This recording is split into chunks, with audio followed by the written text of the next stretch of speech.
Well, hello everyone, and welcome to what is basically the pre-show, the precursor event to this season's ADAC GT Masters Esports Championship here on RaceRoom. Welcome one and all to the English stream. My name is Connery Maddock, and I will be bringing you the English coverage for the shootout season, and of course coming into the main season in a couple of months' time as well. For now, it's just me in the comms box, but once we get to that regular season, then no doubt that someone else will be joining me to cover the action here on the English stream. So everyone's out there doing their little bits of practice right now for the first race of shootout number 1 here.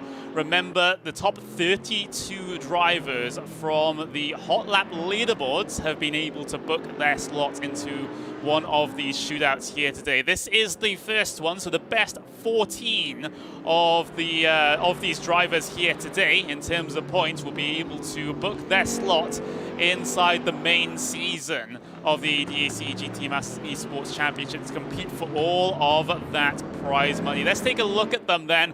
Who's going to be competing here today in shootout number 1? Of course, many names that you would have seen already here on the RaceRoom Esports side of things. You've got Marko Pejic at the very top of the order for the moment. Some teams not represented by any teams just yet. Moritz Sloan, of course, was part of Williams Esports, now is over on Dua Esports there. Nesta Garcia, he's also competing today with Jack Keithley, Mark Gassner, Hoogveld, Dornaden and Fiduci, so a good couple of names that you might have seen in the previous season of the ADAC GT Masters Esports Championship. You got the likes of Rudinger, Müller, Hasse as well, so very much a star-studded field here today. Those are the 16, well, the first 16 drivers on this list here. We do have another page, so we can have a look at further names that have been able to qualify themselves into the shootout number 1 here today. Bent Banki, of course, did compete in previous season. Andre Santos as well. Didn't have the greatest of seasons last time out, but hopefully a new year and a new start for the Euronics Gaming driver. Got Sergio Baldi, who's able to pick up a race win last time out as well for M1RA Esports.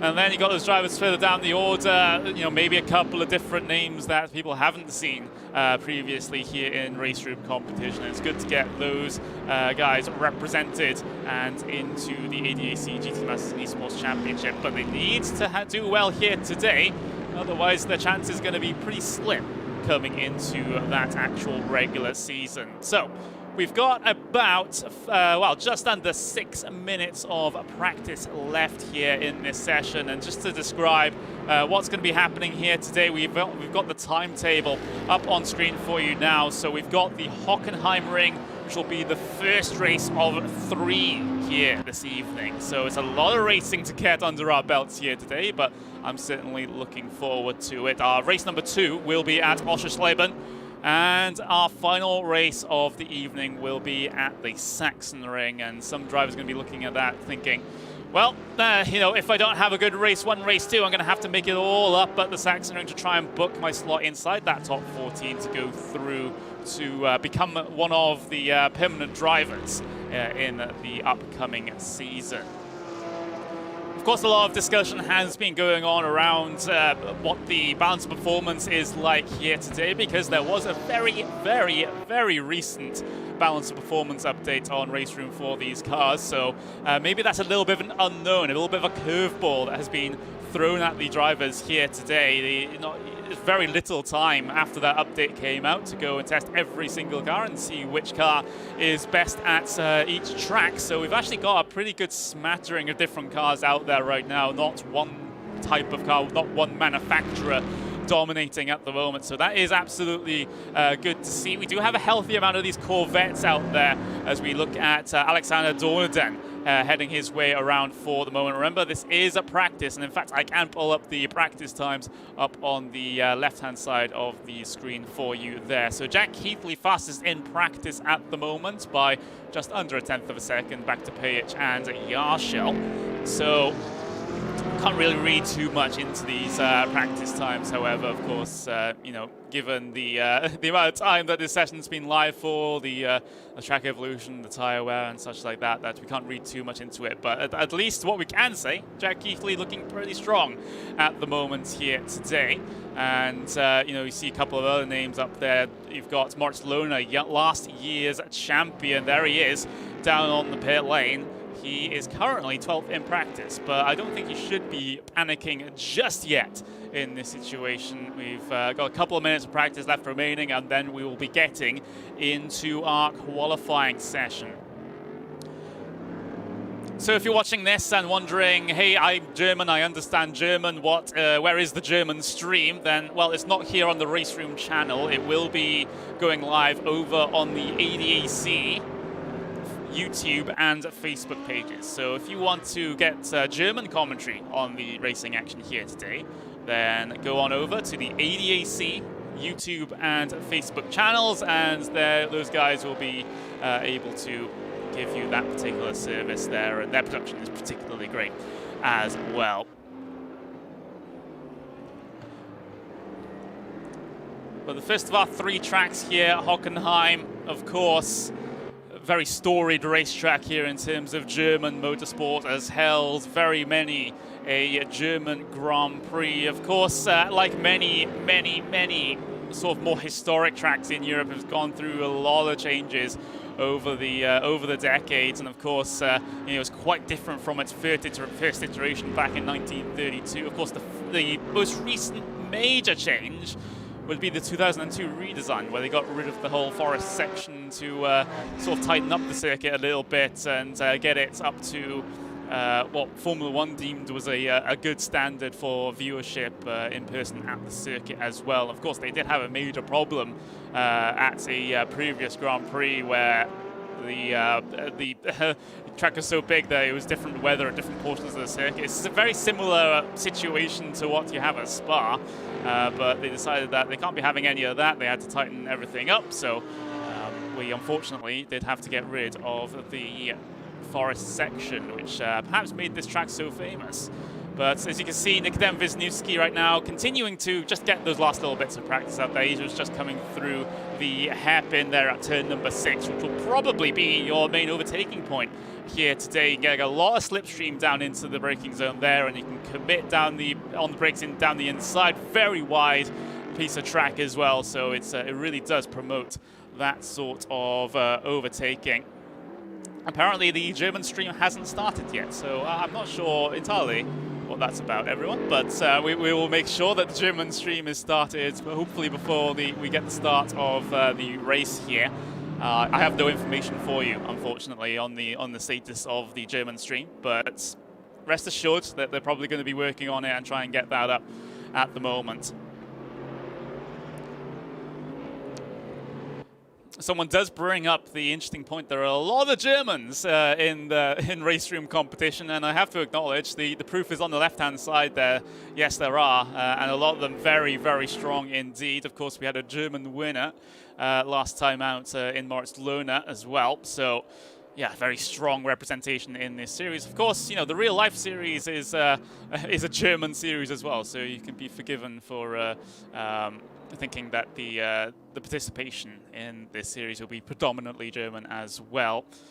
Nico Neuinghoff just about getting himself onto the circuit despite there only being about 5 seconds left of the practice, so he's not going to be able to get another lap in here, but soon we'll get ourselves the start of the qualifying session here. Qualifying particularly crucial, especially in series like this, when you want to secure yourself at least inside the top half of the field to score all the points required to be able to get yourself a slot at the end of today, and get yourself into that permanent driver position for the 2021 ADAC GT Masters Esports Championship. So the start of qualifying, when it has begun, 10 minutes of qualifying, and we've got everyone out there on circuit almost immediately here. So it's going to take them a little bit of time to try and find their own space to work with. But of course, at a track like this, the slipstream is relatively powerful as well, especially on this run through the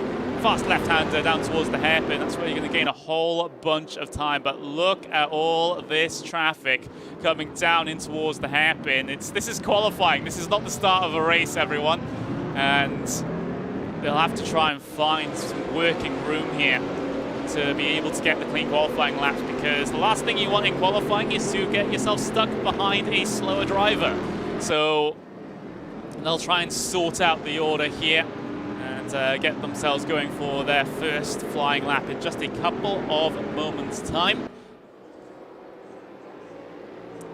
And I am getting word now that the German stream is live, so if you do want to listen to this with a German commentary, then head on over to the ADAC YouTube and Facebook channels if you want to listen to the German crew commentate on these races. They're absolutely fantastic indeed, and hopefully they're able to do themselves a good job here in qualifying, and of course each of the 3 races that we have here today. So here's Giorgio Baldi then, heading his way across the line to start the first of his flying laps.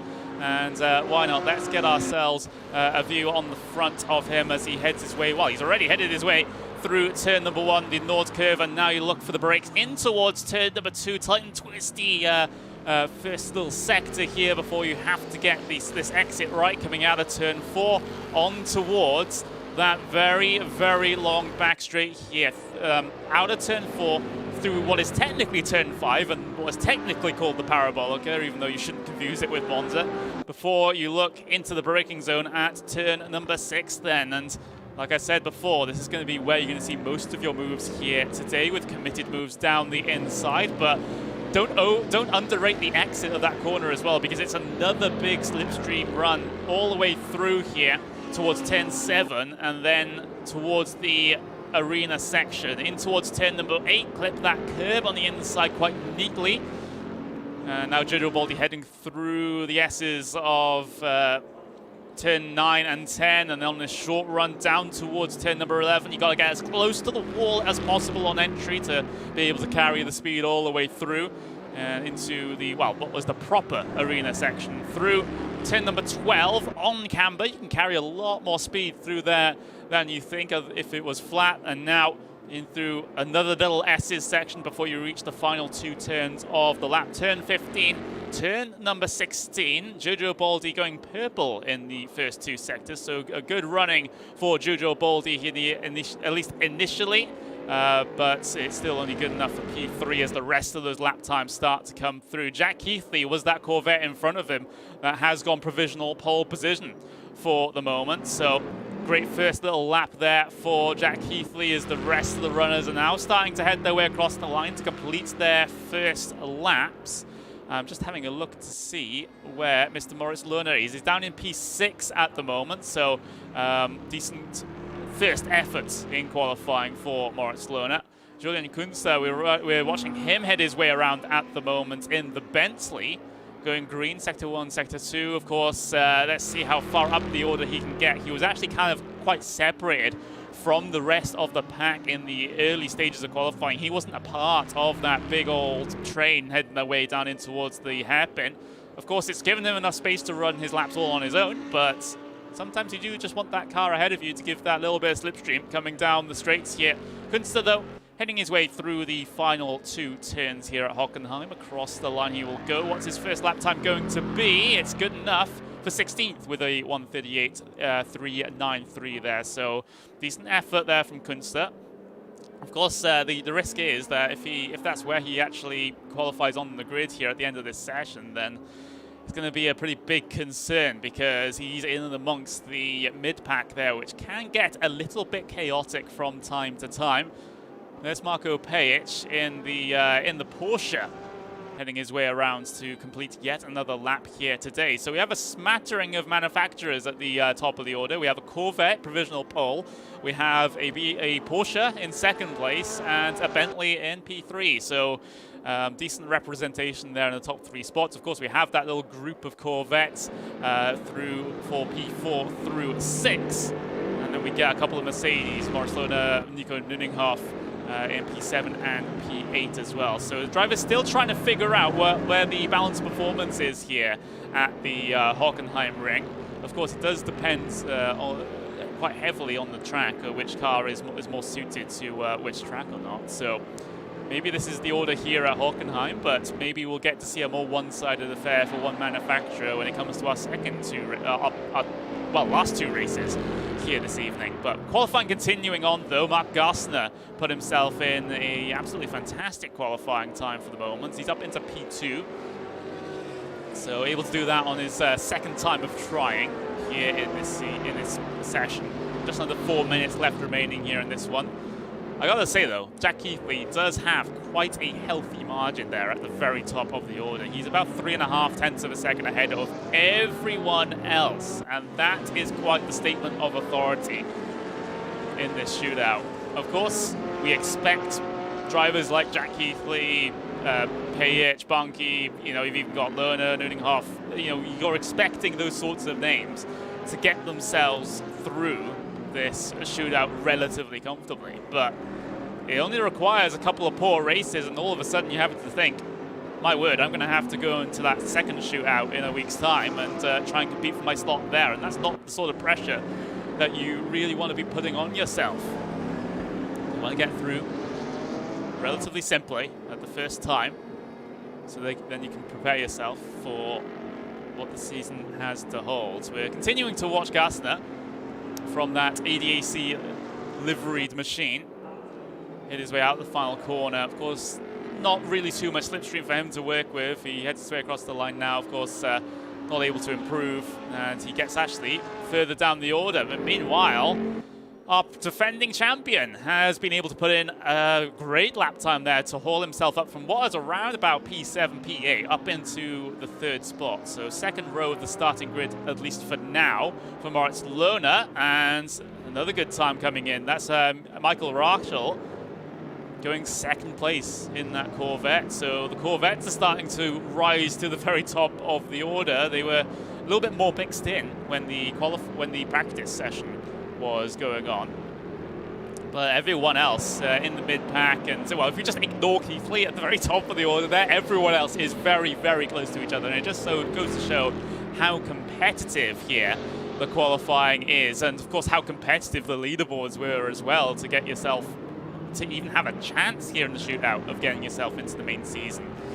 But we are in the very dying moments of qualifying now, and this is going to be the last couple of chances that the drivers will have to get themselves a good qualifying time and a good spot on that starting grid here for race number 1. Lucas Müller out there continuing to log laps at the moment, but again, it's just an improvement on his personal best.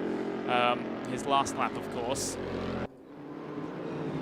Have a look at Leon Rudinger. He's not able to really improve on many of his sector times here in the what is going to be either the final or the second to last lap here in qualifying. Just sliding his way through the arena section. Of course, you have to be careful about doing that when it comes to the race, because the tire degradation is set to on for this event, so you don't want to be taking any unnecessary life out of them. Rudinger across the line, I'm not expecting this to be a massive improvement, and well, it's definitely not one, as he went slower in all 3 sectors there on that lap. Let's just see if anyone else is on a decent lap here. We've got Nikodem Wisniewski, who's just completed, well, he's just actually coming out of the first sector there, so another 1.5 tenths of a second gained on sector 1 here, so Wisniewski could potentially get himself up a good couple of positions here, but unfortunately not going to be. As of course, as is the way of things here, the qualifying session does end a little early to make sure that we get ourselves to our racing session in a good time. But there's the qualifying order then. Jack Keithley will be starting pole position here today with Tim Yarshel, Michael Rachel, Christopher Högfeldt, and Jacob Brzezinski there down in P6. Actually, in the last couple of moments of qualifying here, we've had Tim Yarshel come across the line and set himself well, a fast lap, and he's up into P2 now. So that kind of shuffles a lot of people further down the order than we were expecting here today.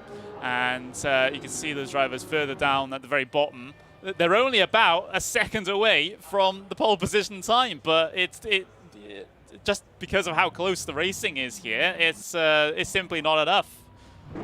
In no other series, I think, will you be a second off of pole time and have to start at the back of the grid. That is absolutely crazy. But we will get ourselves a brief little warm-up here before we actually get to the racing action. But what a performance from Jack Keithley. Of course, he had a little bit of a tumultuous time last season, things not going his way, especially early on in the season. And, well, he's hoping that this new season is going to be a little bit better for him as he continues to sit on pit lane. It's interesting to see the decision-making from the drivers here, some just getting back out there just to get that last-minute practice in before we get to the gridding procedure.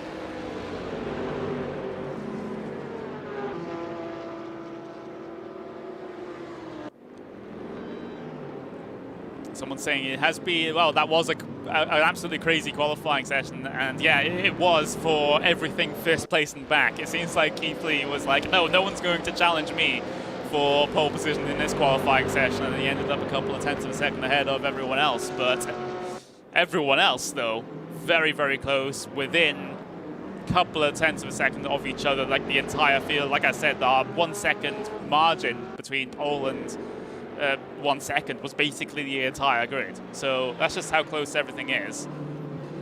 And of course, throughout this, all of the three races here today, the important battles are going to be perhaps in the mid-pack, because remember, it's the top 14 drivers that get themselves a slot as a permanent driver in the championship. So in a way, the top 5 positions don't really matter unless one driver makes a mistake in the second or third races or whatever. So yeah, it's really an interesting thing to think about, because you don't usually focus more on the mid-pack battles than the very front of the field. But I get the feeling we'll have to do that here today, just because of the situation that we've got ourselves involved in with the top 14 having to go through and basically bragging rights for the shootout win and the race wins. So yeah, that's going to be an interesting predicament. Of course, I am controlling the cameras this year. Previous years I've had to basically commentate off the feed that was given to me by someone else, but now I can look at exactly what I want to look at, and maybe that allows me to be a little bit more adaptable. A couple more comments about the sort of diversity in terms of manufacturers here today, and I did point that out during the qualifying session. Good handful of Corvettes, good handful of Mercedes. You had a Porsche that was near enough the top of the order for a portion of that qualifying. We've got a handful of Audis, maybe not the most popular car in the field here today, and a handful of BMWs that are sort of languishing towards the back. But yeah, it seems to be, at least in the mid-pack, some decent representation, with Bentley's getting themselves involved, with some other manufacturers as well. So yeah, it's absolutely good to see, because you don't want to see one manufacturer dominating all the time, do you? You want to get everyone involved and see some variety at the very front of the field. Although I will say, at least in qualifying, the fastest cars were definitely both the Corvettes and in some instances the Mercedes as well. They were relatively strong. But we'll just have to see how this all works out. We've just got a minute or so left of the warm-up session before we get ourselves changed over, and we can see what the first race of this shootout evening, number 1, has to hold.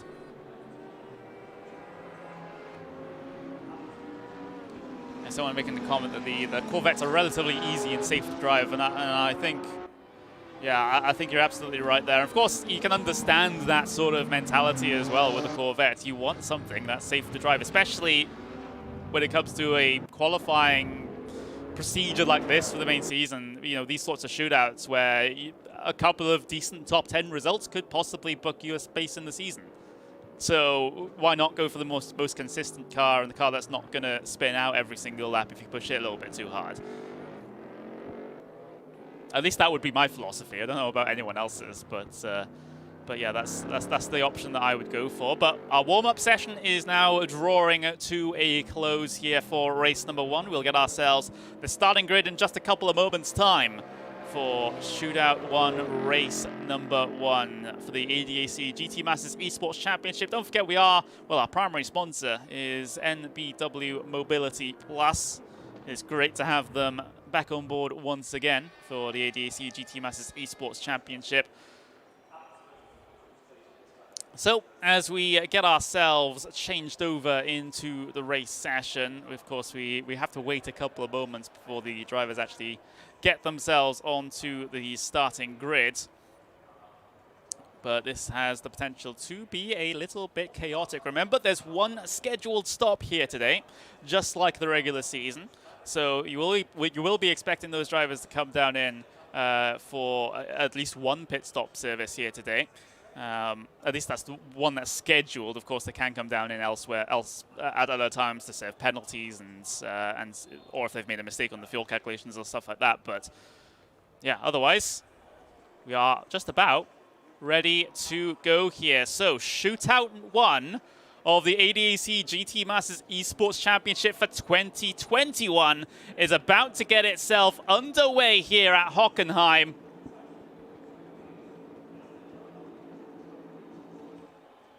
And we start here with Jack Keithley on pole position as the drivers swarm their way in towards that very fast turn number 1 here. Jack Keithley's been able to get away well. He's pulled a gap over the rest of the field already. The big battle seems to be for those final podium positions with Pajic, Jarschel, Högfeldt all going side by side. And this is absolutely fantastic to see Högfeldt and Pajic going side by side through the first couple of turns, and they remain door to door, at least briefly, coming down that back straight here. Here comes Moritz Lohner then in that cyan blue Mercedes. Pajic going to try and defend all the way to the inside here for the hairpin. We'll get ourselves 3 wide into the hairpin here on lap number 1. 3 wide, deeper in the pack, and in fact there's a major amount of contact there at the very back of the field that caught up a good couple of drivers, but at least a relatively clean start for the front of the field. Look at this move, though, from Moritz Lohner down the inside of Brzezinski, but Moritz Lohner spun. He's pointing in the wrong direction, and he has to let the entire field through there. He was trying to get greedy. He was trying to go for position and sling one down the inside, but he ends up with egg on his face and cycled all the way towards the back. We have Rachel and Wisniewski here trying to do a little bit of battling in towards the arena section. Wisniewski continuing to hound the back of Rachel here, but finding no success at the moment. But what a dramatic first lap there. At least we had a relatively clean first sector, but past that, it was a little bit chaotic with Moritz Lohner, unfortunately, further down the order. He's down in P26 now, so not the best to start for your reigning champion of the ADAC GT Masters Esports Championship. Of course, again, it makes his life more difficult here in this shootout, but I'm still relatively confident that he will be able to get himself further back through the order and get himself up into the points positions required to be able to go for the qualifying spot. But here's the battle for P2 then. Tim Jarschel, Christopher Högfeldt going door to door into the hairpin. Högfeldt just losing out there in that situation. Of course, Jarschel's there in that pink Audi. That's a lovely BWT liveried Audi. And before we get ourselves the ADAC sponsored car of Christopher Högfeldt continuing to really hound the back. So great little duel here between the Audi and the Corvette. It is allowing somewhat for Jack Keithley to get away at the very front here today. He's pulled about 2 seconds on these guys already, so he's really putting these guys to school at the moment. Certainly trying to run for the hills. But as this P2 battle calms down just for a moment, Högfeldt still not really able to get his way through at the moment. Despite his best efforts, he's been trying the slipstream pass coming down the back straight for about 2 laps at this point, but still has found no success. And of course, turn 1 definitely is not an overtaking opportunity. It's a fast right-hander, single line through there. If you go side by side through there, then you're basically going to either spin or get yourself found in a concrete wall, either on the outside or the inside. But turn 2, definitely a better overtaking opportunity. And of course, that hairpin is the best one at this circuit. Högfeldt not getting a good run at all through the first couple of corners, and it has compromised his run here down in towards the hairpin. Pejic is all over the back of him now, but Högfeldt very late on the brakes, almost runs into the back of Jarschel coming into the hairpin there. So despite the gap seeming rather large between the two of them, doesn't stop Högfeldt from going so late on the brakes and almost hitting the back of the Audi in front of him. And again, following very, very closely here, coming up through turn number 8, turn 9, turn number 10.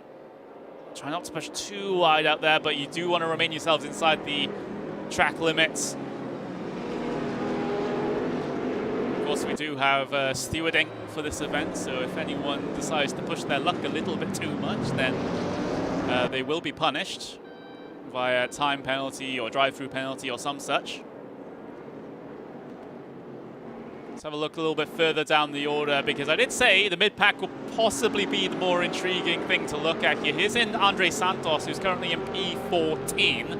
Remember, it's the top 14 drivers in points that get themselves a slot as a permanent driver in the 2021 season. So, you know, you want to be there, you want to be fighting for that prize money, and you want to be able to get the chance to fight for that prize money. Otherwise, you're going to have to go in as guest drivers, and that might not necessarily make you eligible for certain prizes.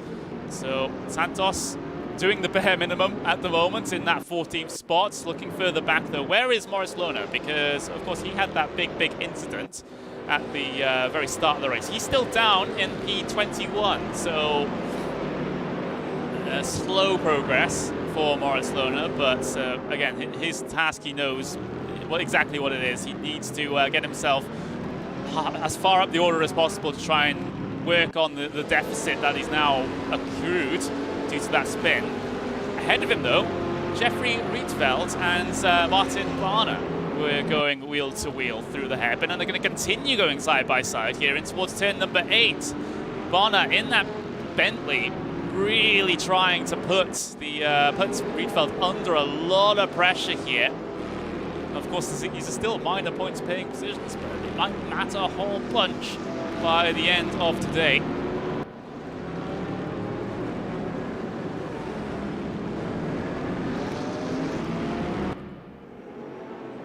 Looking further up the order though, this is still this basically whole big train for what is P2 and back at the moment. Jarschel is involved in the thick of things here, very much sandwiched in the middle of that train between Jacob Brzezinski and Nikodem Wisniewski. So he's the German meat in a Polish bread sandwich at the moment, on the way in towards turn number 2. Move going on behind though, Nuninghoff down the inside of Wisniewski. Can he get this move complete? It looks like he has been able to, by getting the traction off the corner, and there's fighting ahead as well. Brzezinski and Pejic going side by side on that very long back straight. Pejic surrendering the position, coming down in towards the hairpin. Are there any looks down here? There is a little bit of door-to-door action a little bit further back, but it seems like they've been able to negotiate that little situation amongst themselves.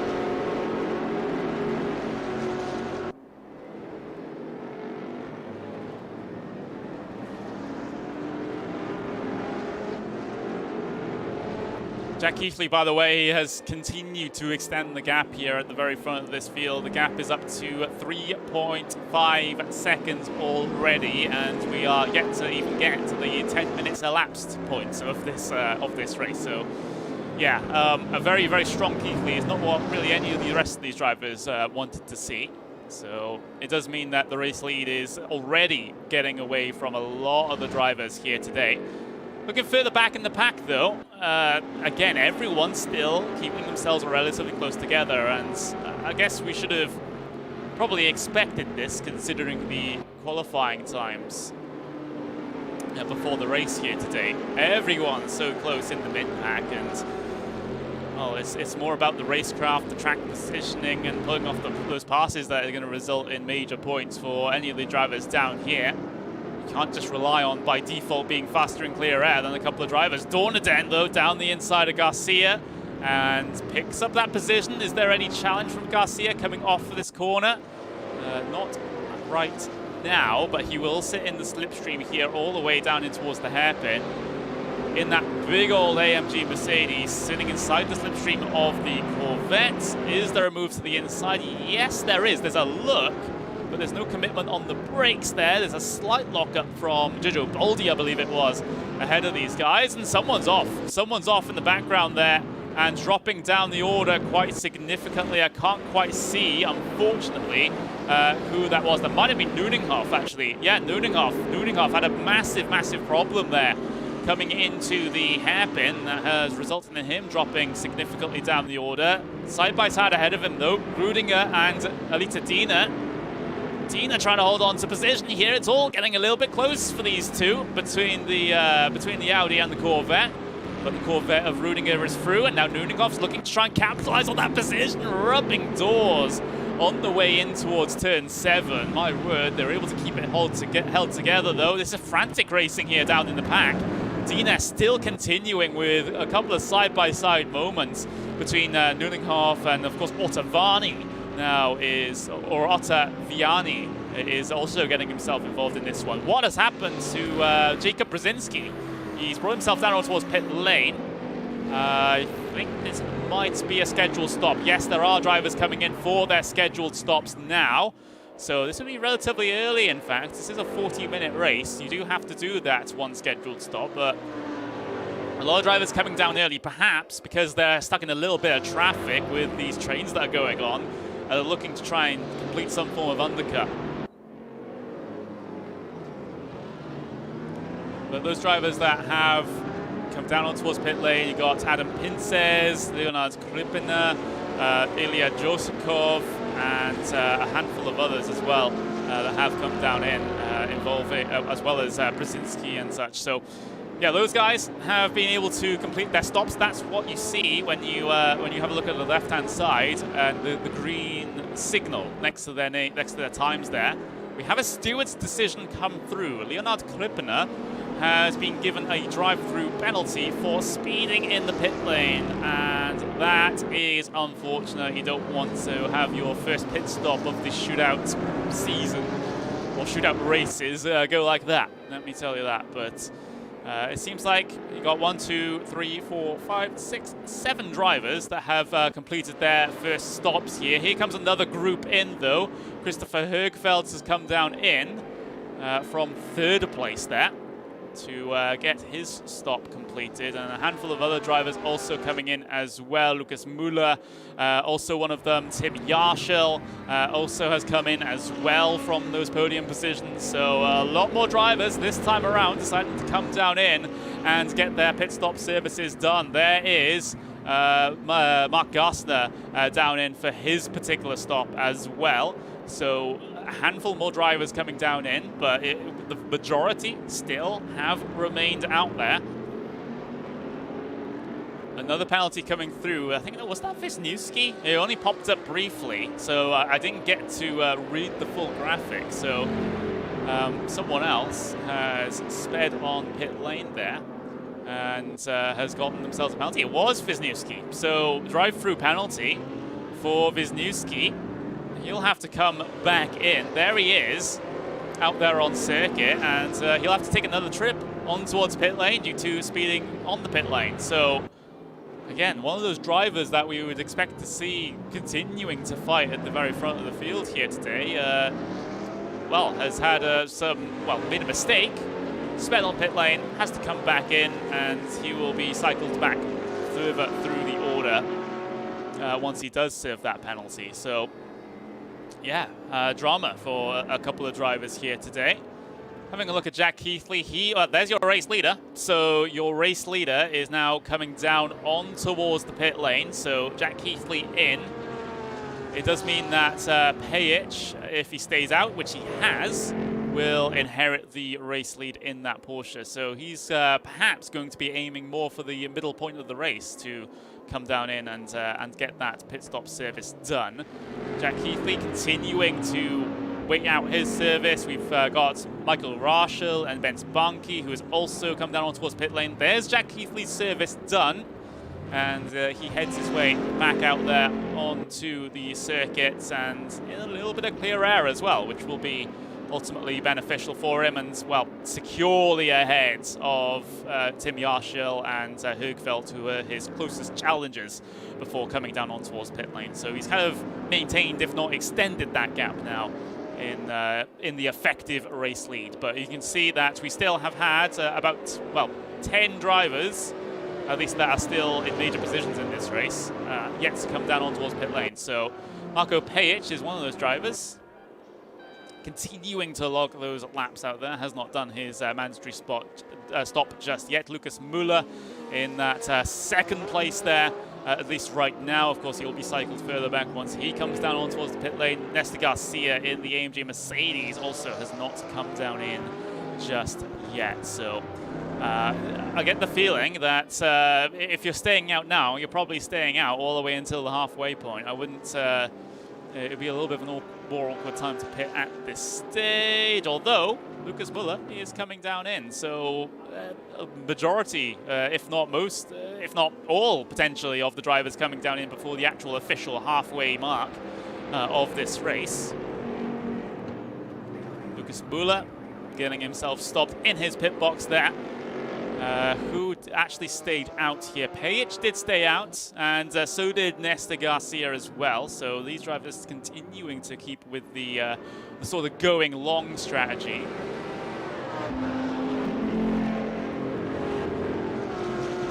Further down the order here, you have, well, there's Lucas Müller coming off of the pit lane.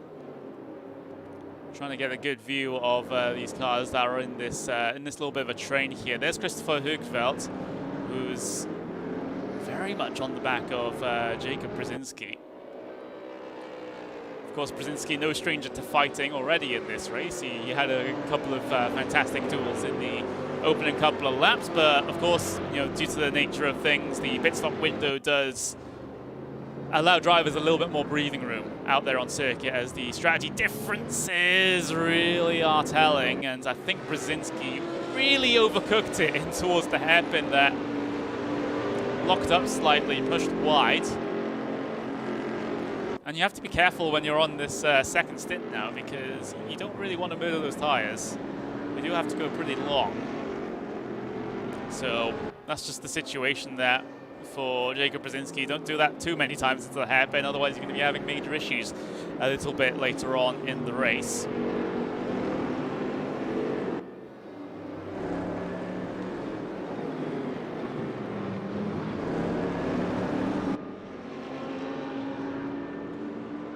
Couple of those drivers at the very front continuing to stay out here. Pejic stays out, Dorneden, Rudinger all staying out.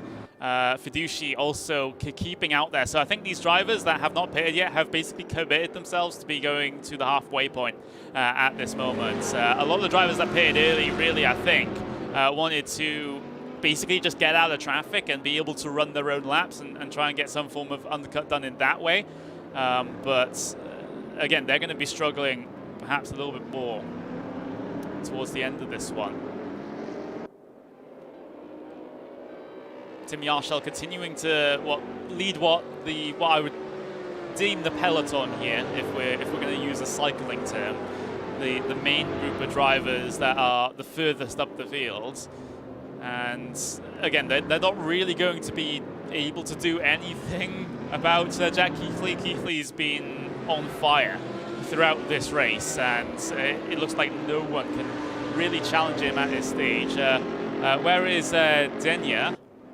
I see someone in the chat. There is Alita Denya in 5th place at the moment, but they are the last driver to come down in here.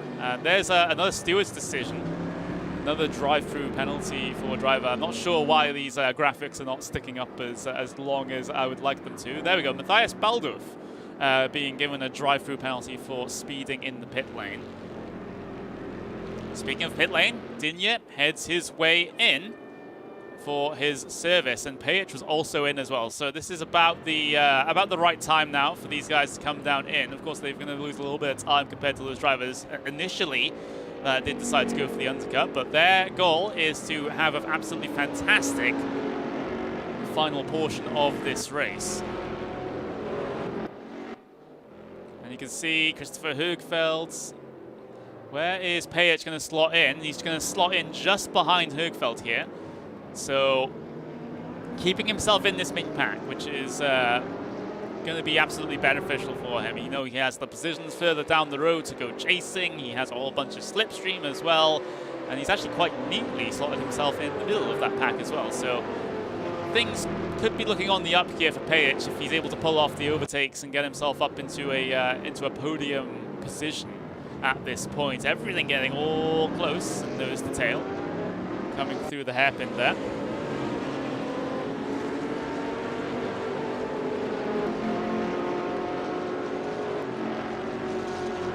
I will try to pull up the relative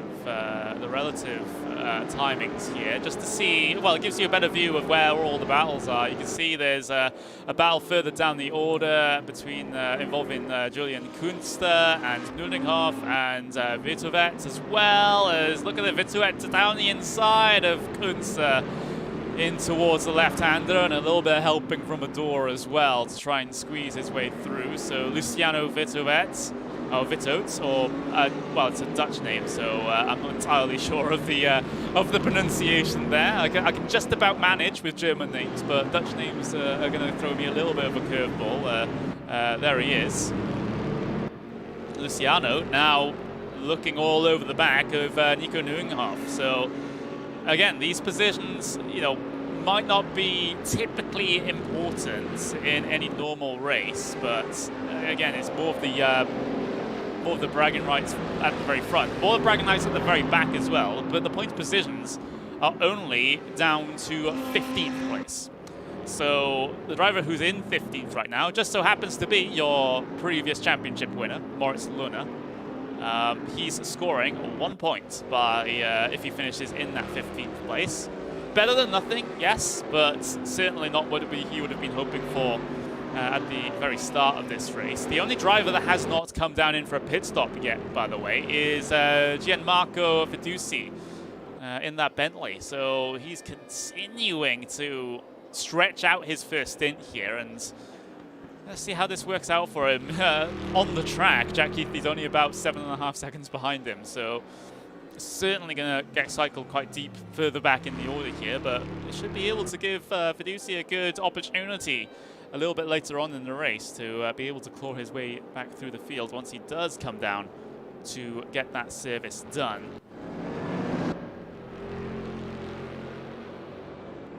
Tim Yarshall continuing to lead the P3 train at the moment. Brzezinski, then you got Högfeldt, and you got Marko Pajic as well, who's again had pushed out that first stint, so he should be looking a little bit better than the rest of them coming into this second stint now.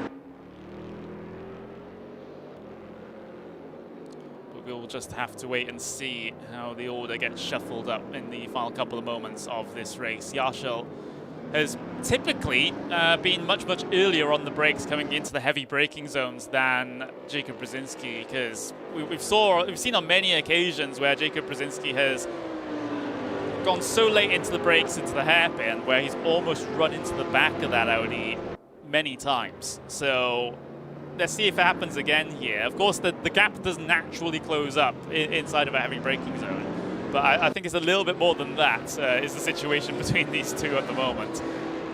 Hopefully they can give us an absolutely fantastic fight in, well, if not now, maybe in a good couple of moments and in the dying moments of the race as well.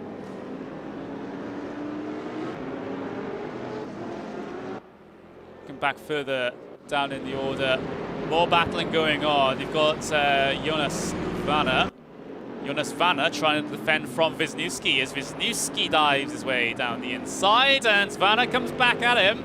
He's not giving this one up without a fight, and he's making all sorts of contact to the rear end of that Corvette. It's the two Corvettes going side by side in through the very fast right-hander here. RaceRoom is given, and Vanna gets the position back before the arena section, but he's messed up on the brakes into there. There's a line. Somehow there's a line on the inside there for Wisniewski to stick his nose in, but he wasn't successful and gives a shot to the back bumper for good measure coming into the second to last corner. I don't think Wisniewski is too happy about the situation there.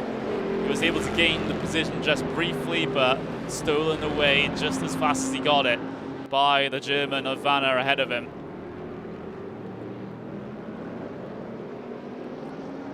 A little bit of side-by-side action further back here. I think that was Fiduci and Nuninghoff. As Fiduci, he was the driver that basically went longest on his pit stop, on his first stint, excuse me. And he is now pitted, and he comes out in 20th. So still well outside the points, but again, there's still ample opportunity for him to make his way through. And actually, he will lose the position though to Nuninghoff. Meanwhile, side-by-side ahead of these guys, Wisniewski and Vanna are going and doing battle once again. And, well, we've had part one of this flight. Let's sit down, get the popcorn out, and watch part two then, as they head in towards the turn 8, turn 9, turn 10 section.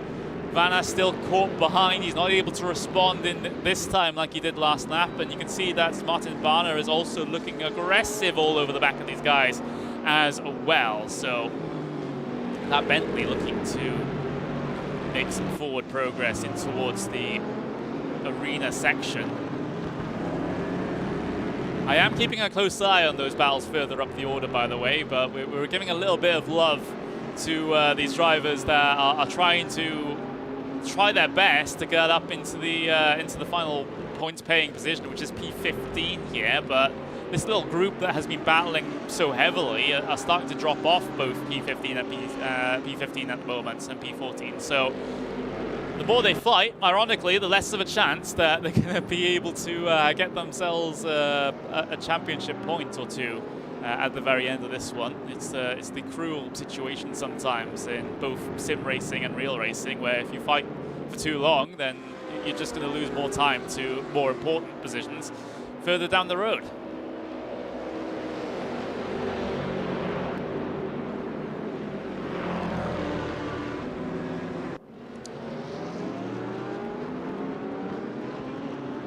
All closing up once again into the hairpin, and Nuninghoff going for a big lunge on, I believe that was Peter Pilska there, the Italian, where Nuninghoff just basically sent it all the way down the inside. And is Pilska going to respond?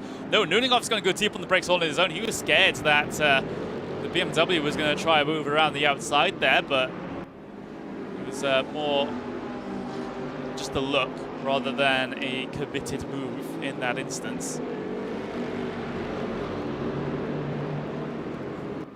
Let's have a look towards the podium positions. There's Tim Yarshell leading that second place group around now. It has, again, spread itself a little bit more thinly in this situation. There's a little bit of fighting further back as well, or potential fighting, I should say, involving Ben Spanky and Mark Garsner. But again, they're all just simply not close enough together to be able to make a very good fight out of it.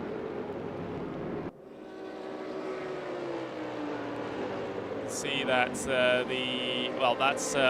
that is Ben Spanky and Mark Garsner further down the road, still trying to close up that battle there for P6, and in fact the battle for P5 might be even closer than this particular battle is right now between Michael Rachel and Mark Garsner. There they are, a little bit further down the road compared to Ben Spanky, but these guys haven't really given me any sort of confidence that we'll be going wheel to wheel, at least over the last couple of moments.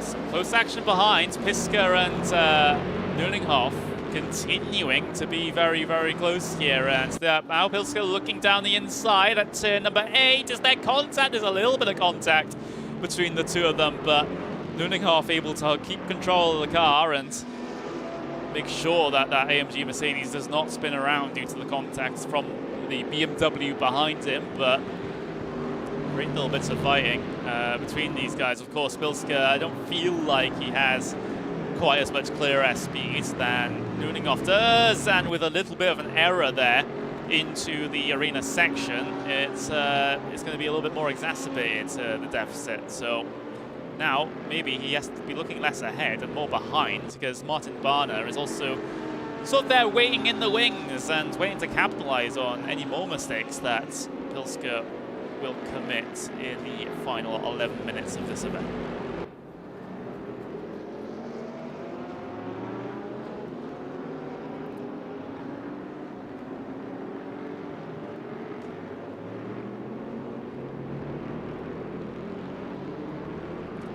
I will remind everyone that if you do want to listen to the German commentary of this, the ADAC GT Masters Esports Championship Shootout #1, then the German commentary is available on the ADAC YouTube and on their Facebook page. So that's what you want to do if you want to basically listen to the German versions of me, is to go over to the ADAC YouTube and the Facebook page for the German stream. But thank you very much, everyone, for joining me right now on the English stream. It's been pretty crazy viewership so far, so fantastic stuff, everyone who is watching right now. The race has gone into a little bit of a lull, maybe just a bit of a calm before the storm in some respects, as we are very quickly getting in towards, well, we are currently in the final 10 minutes of the race. Going to be in the last handful of laps in just a couple of moments' time. There's the battle for P2 up on screen right now, involving 3 drivers at the moment. Tim Yarshell in that pink Audi. Then you've got Jacob Brzezinski in the white and blue and little bits of black as well, Corvette. And then you've got the Christopher Högfeldt, who's in one of the ADAC default liveried cars.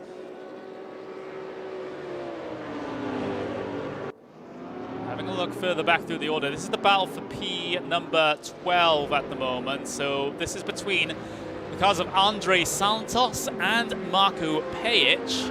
I believe Andre Santos was last place in the points in the 2020 season of the ADAC GT Masters Championship. He's looking to try and get himself a slot this time, and well, it's not going to help that Marco Pejic is diving down his inside at the hairpin, and he's going to be able to get that position complete. So great stuff there for Pejic to be able to get that position in the bag. Remember, these guys are now, well, they're inside the points paying positions. Everything from P1 to P15 gives you championship points. And if you finish in the top 14 at the end of the 3 races here today, then you will be considered, or you'll get the opportunity to become a permanent driver in the next season of the ADAC GT Masters Esports Championship. So, you know, that's what's on offer here. And of course, you know, being a permanent driver, it gives you the opportunity to win some quite considerable prizes as well.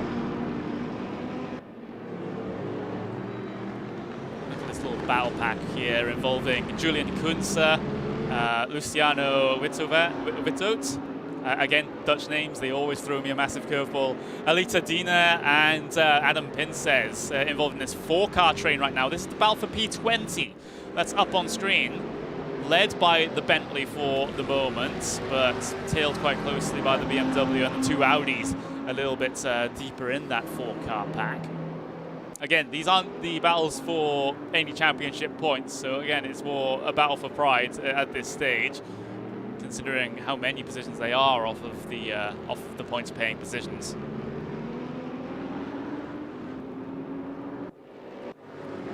Looking back for the battle for P2, though, they're getting closer and closer. At least I get the feeling they're getting closer and closer. And well, there's all the proof that you need as Wisniewski tries to go around the outside of Tim Yarshell at turn 8, but is not successful whatsoever.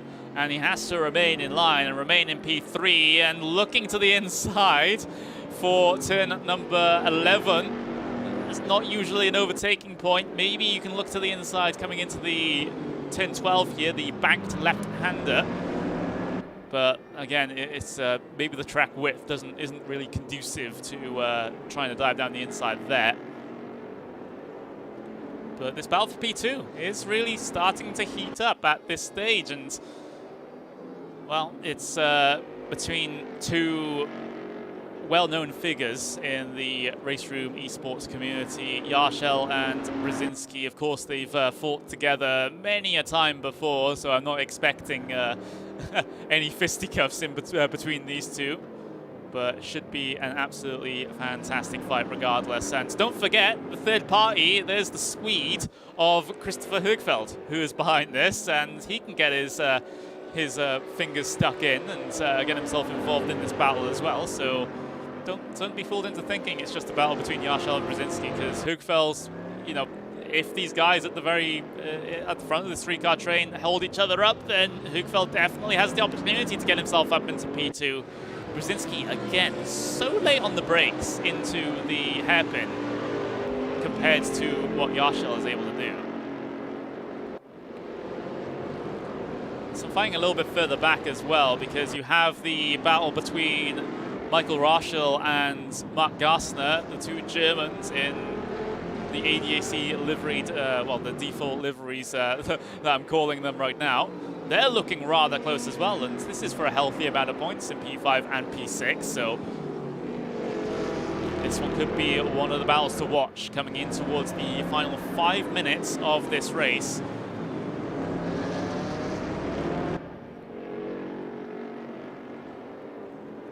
Gaps just fluctuating by a good couple of tenths of a second there, coming through the middle sector.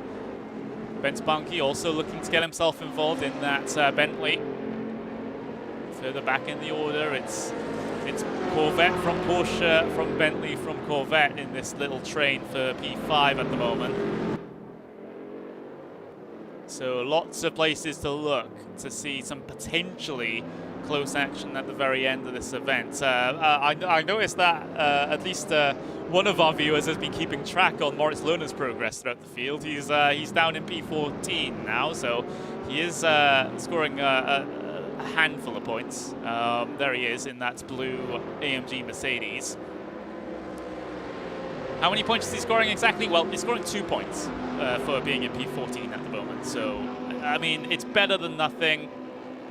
But of course, a driver his caliber, he would have expected to at least remain inside of the top 5 or even top 10 in this situation. But a bit of contact and a spin in the opening couple of laps of this race means that Moritz Lohner, unfortunately, has had to be on the back foot and attempt the recovery drive for the vast majority of this race.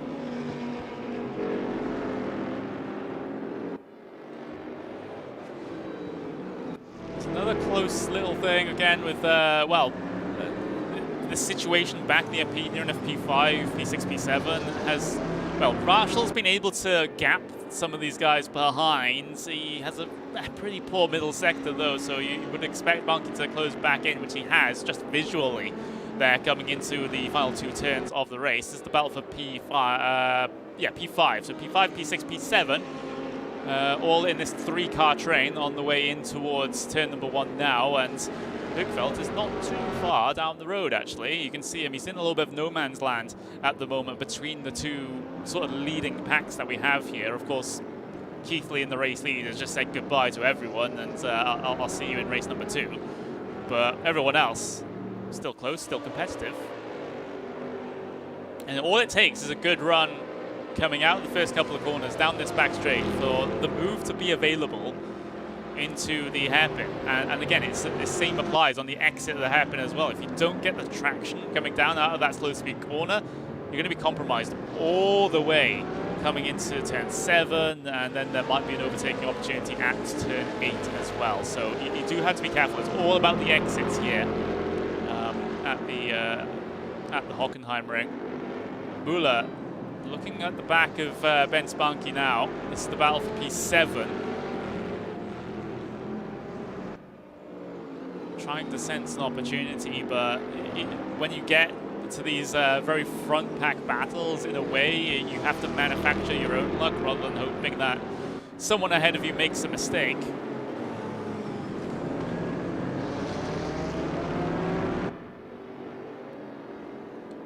We We are coming in towards the dying moments of the race now. Where is Jack Keithley? He's heading his way across the line. So this will be the second to last lap here, because we are doing 1:38s in lap times, and he came across the line with about 1:42-ish to go. I mean, he could slow down and make sure this race ends prematurely if he wanted to, but we'll just have to wait and see in that one.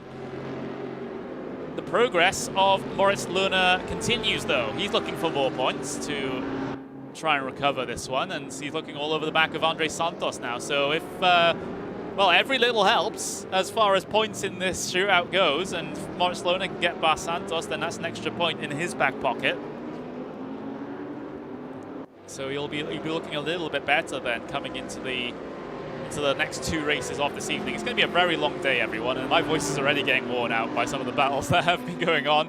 Here we go then. Santos defending to the inside at the hairpin. Moritz Lohner having to go the long way around here at the slowest corner on the circuit, and, well, Santos is able to slide up right in front of Lohner and make sure that position is covered. And, well, Moritz Lohner is not going to have too many opportunities left in this race. He'll have the end of this lap, of course, and then onto the next lap, which will be the final lap, at least if my calculations are correct. Jack Keithley might prove me wrong in that respect if he does decide to slow down and get this race done early.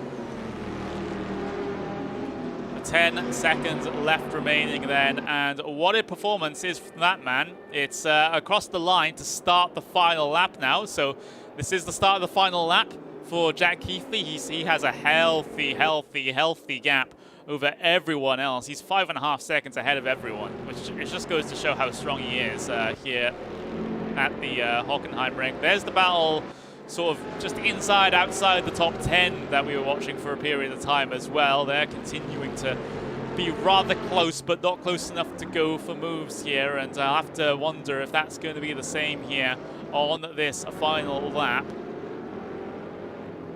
The battle for P3 has kind of spread itself out a little bit more. Brzezinski was able to, or rather Yarshel was able to extend the gap, and the gap back to Brzezinski now is 2 seconds. You can see that on your screen as the pink Audi headed its way through the hairpin. It's just Brzezinski and Högfeldt to try and duel for the final podium spot here, but again, I haven't been too optimistic about Högfeldt's chances at getting this one done, especially with the gap being the way it is right now. No opportunity into turn 8, so just gonna have to wait it out and maybe just concede defeat there for Högfeldt. Meanwhile, there's Jack Keithley. What a performance. He got an amazing start and then just ran away at the very front of the field. That's exactly the way you would like to do it here in shootout number 1. Maximum points for Jack Keithley at the end of race number 1. He heads his way through the final couple of corners to win race number 1 here in shootout 1. It goes Jack Keithley's way. The Brit wins here at Hockenheim. Fantastic stuff there for Keithley.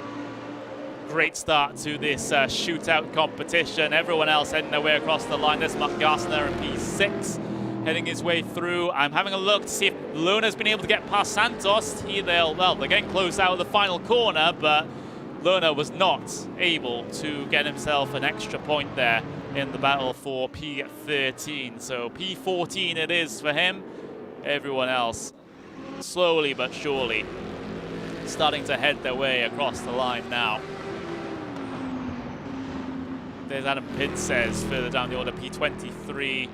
The last driver currently still running, that is Ilya Drovosekov. I do attempt to pronounce things correctly here on the stream, but that is going to be the well, the end of the event as someone falls through the terrain there in the infield. But yeah, I think this is the typical RaceRoom celebrations going on here. Yes, I think this is a reference that I'm perhaps not getting. But thank you very much, everyone, for watching this first race. Of course, we have 2 more races to go. I'm not entirely sure of how to get out of this situation, unfortunately. So we're just going to have to remain in this way for now. But of course, that was race number 1 here at the in the ADAC Esports Shootout. The qualifying procedure for the ADAC GT Masters Esports Championship for 2021. And we have 2 races to go. That's not everything, by the way. We have 2 races to go here. And of course, drivers continuing to do a little bit of celebration here at the very end. But yeah, I mean, it is what it is. I can't get off it. But yeah, here are the final standings then. Jack Heathley wins by 4.9 seconds over Tim Yarsheld. Jacob Brzezinski in P3. Christopher Högfeldt in P4. And Michael Rushell in P5. Mark Garsner, P6. Ben Spunky, P7. Lucas Müller, P8. And you've got Garcia, P9. Baldi, P10. Doniden, P11. PH, P12. And Santos, P13. Maurice Lohner, P14. Florian Hasse, P15. And then you can see the order as it cycles down and cycles through. Of course, big note of a couple of drivers that are further down the order. Maurice Lohner, of course, P14. You've got Pajic down in P12 as well after having problems. And of course, that is going to be all that we have time for the for the first race, at least. Of course, we get the second race up in just a couple of moments' time here, as we'll have to change over the session and get ourselves ready then for Oschersleben. So a bit of change of scenery, of course, still remaining in the same country. Of course, we will be remaining in the same country of Germany for all 3 races here today, but we will get ourselves a trip over to the Netherlands in shootout number 2 with a race at the at Zandvoort, and we'll also head to Austria as well for the for one of the races there at the Red Bull Ring as well. So we will just have to, you know, look forward to that in about a week's time. But we still got 2 races to go here in this first shootout. And, well, we had a pretty intriguing first race, didn't we? But the second race could be all sorts of different as we head to the Sachsenring.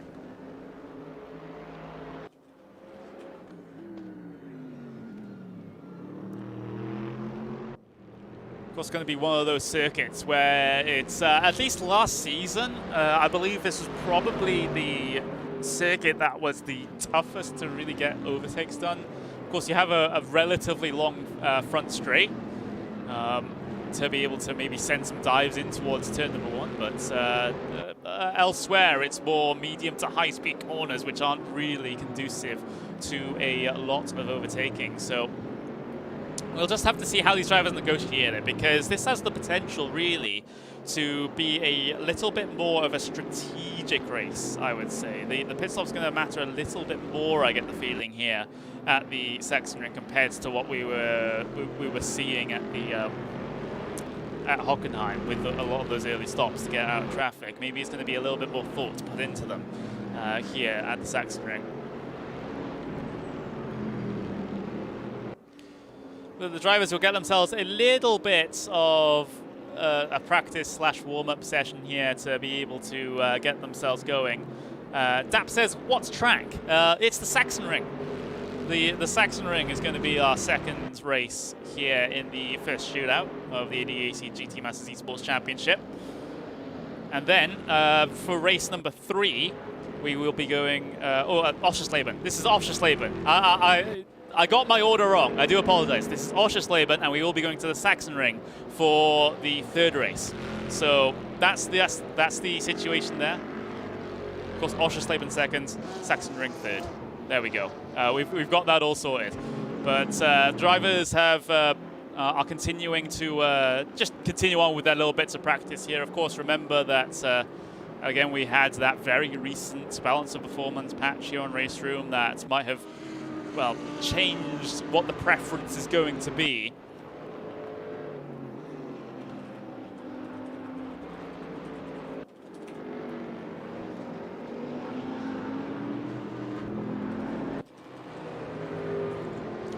So we'll have to see what the decisions are, shall we say. But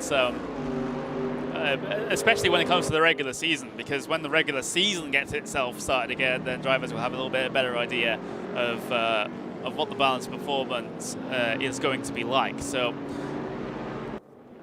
we'll just have to wait and see in that respect. And the balance performance, at least from what I'm seeing, is also going to change slightly for the second shootout as well. So again, just because so that'll be an interesting situation for the drivers who don't qualify through this shootout today. They'll actually have potentially a completely different car to have to compete in the second shootout if the balance performance goes one way or the other. Of course, you know, the race administrators do try to keep everything relatively equal.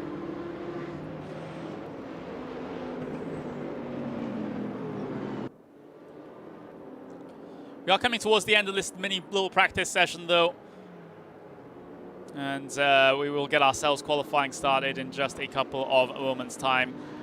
Remember, to qualify into this shootout, there was the hot lap competition, on the leaderboards. So the top 32 of those drivers got themselves a invitation to compete in the shootout here, which is one of which we're doing today. Of course, we'll get to do another one in about a week's time as well. But everyone heading their way off of pit lane. That's a very, very, very busy pit exit, just like we saw at the Hockenheim ring.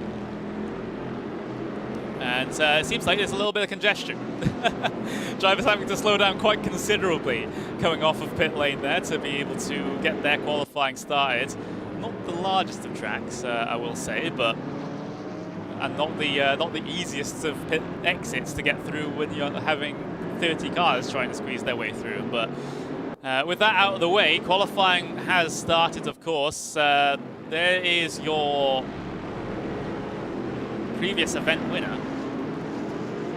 Of course, there's the track conditions as they are right now. We've got 19 degrees in the air, 29 degrees in the track temperature, very calm winds, very sunny, very dry.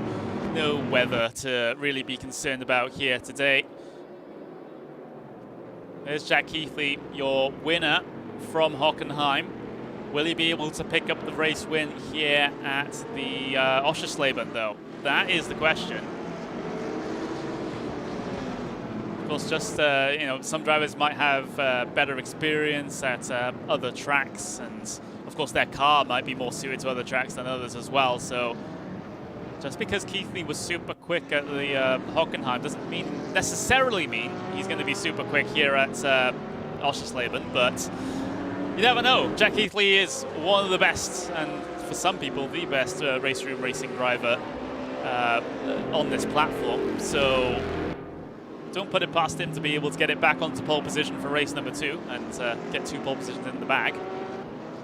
But we're coming on to the start of the flying laps then.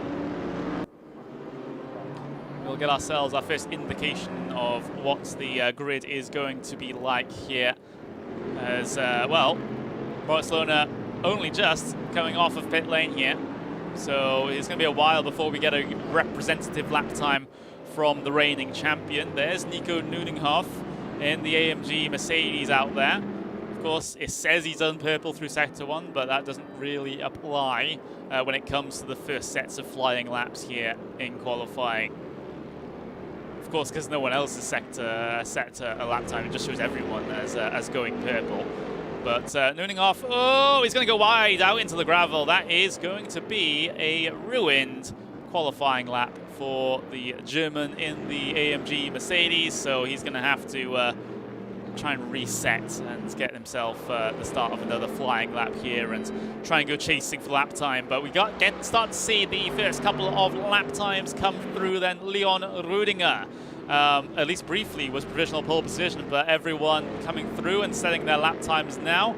Nikodem Wisniewski is the driver that is a provisional pole, but that very quickly gets passed by Dornaden, as Dornaden able to set himself a very comfortable lap time there at the front of the order. Keithley only second at the moment, but again, don't count him out of any qualifying session and any race session. He can really come up at the last moment and surprise you. But those are the first couple of cars and first couple of drivers setting their lap times here. Of course, a slightly shorter lap time than what we saw at Hockenheim. Slightly shorter lap. We've got, well, we had like 138 or so at the Hockenheim, and now we get 122s, or in the region of the 122s in terms of lap time for Oschersleben. So That's the situation here, and well, Tim Yarshel getting himself up into P2 for now. Nesta Garcia showing up and putting that AMG Mercedes onto provisional pole position. There he is, out there. The Spaniard, very competent here early on in the qualifying session. There are a handful of other drivers that could potentially surpass him as well. Of course, different track, different cars are going to be, well, different manufacturers are going to be more comfortable at this circuit than others. So, of course, there's going to be that those sorts of natural fluctuations in terms of driver positioning from track to track. It's just that you have to hope it all equals out over the course of an entire season. Lucas Müller up into P2 in the Corvette. So it seems like the Corvettes are still holding their own here. Of course, we do have the two Mercedes at the very front of the field, locking out the front row at the moment, as Moritz Lohner has, well, if he wanted any recovery from that first race, I think starting at P2 for the second race is going to be a decent one. As long as he can keep it on the grey stuff, then you shouldn't have too many problems when push comes to shove. But you never quite know. It was contact that put him further down the order a little bit earlier on in the first race at Hockenheim, and he can't afford to have that happen again.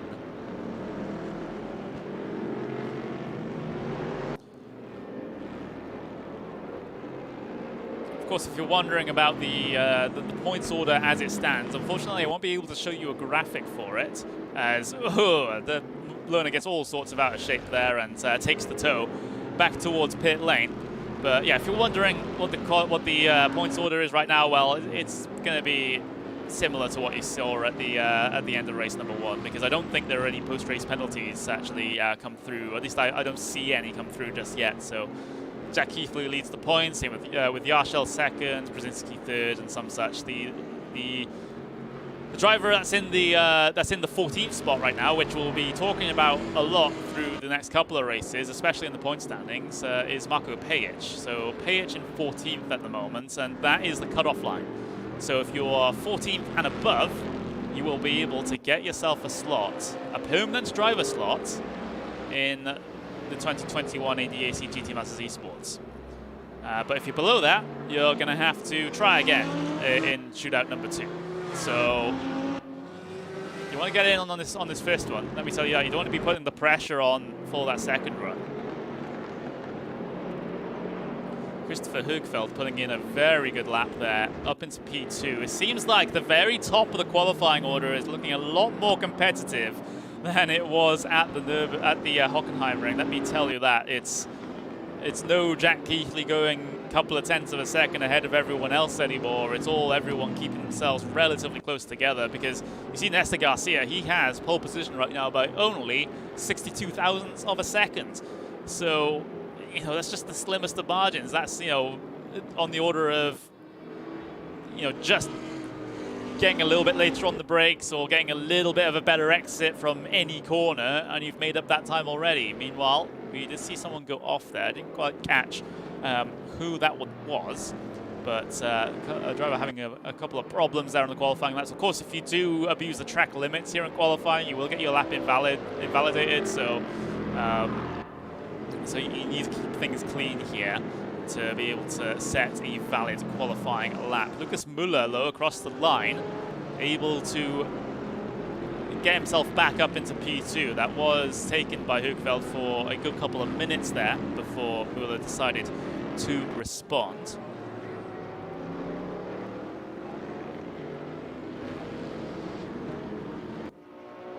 There's Jack Keithley. He's purple through Sector 1, and he's purple through Sector 3, but not pole position. He's got himself onto the front row. Fantastic lap there from Keithley, where he was struggling to put a decent lap together, at least earlier on in the session, but better late than never, that's for certain. There's Högfeldt, who's slightly slower there in sector number 1. There's Moritz Lohner. He's heading his way out of the final corner. He's gone fastest of everyone in sector 2. What is his sector 3 time going to be like? It's purple as well, but it's put Moritz Lohner still in P5, so despite going fastest of everyone through Sector 2 and 3, the Sector 1 was what put the nail in the coffin and meant that he does not challenge Garcia for pole position. Speaking of, there he is, heading his way across the line. He won't be able to finish this lap though, unfortunately, I don't think. So we'll just have to watch this one through, because sometimes, well, the RaceRoom graphics, they pull up the qualifying results without the results being fully done. So sometimes it gets a little bit confusing with a couple of last-minute movements. But Nico Nuninghoff out there, and you can see what I'm talking about. So Nesta Garcia, at least unless anyone can put in a last-ditch effort here, Nesta Garcia is in pole position with Jack Keithley on that front row. Lucas Müller, P3, and Christopher Högfeldt in P4. Moritz Lohner, P5, is where he's starting here today.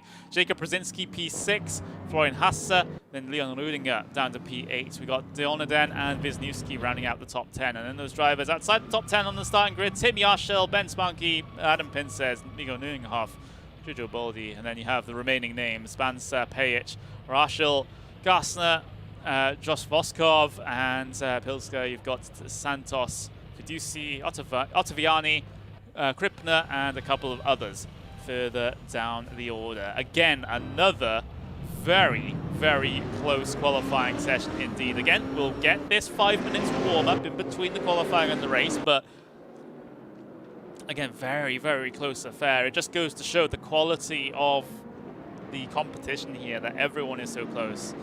Of course, you know, it requires a lot of work, though, to be still remaining at the very, very top of that order. Danny Giese very happy that Lucas Müller has qualified in P3. Yeah, he did put in a fantastic lap. What can I say? He was able to put in a good effort, and starting in P3 on the starting grid here. So great stuff from Müller. In and amongst some of the best names on RaceRoom. He's between Jack Keithley and Christopher Högfeldt. He's got Moritz Lohner behind him. He's got Nesta Garcia ahead of him. So yeah, it might be a bit of a foreign situation there for Müller. So we'll get to see how he does in the actual race. Of course, we've got a handful of minutes before we get our gridding procedure underway here for this one.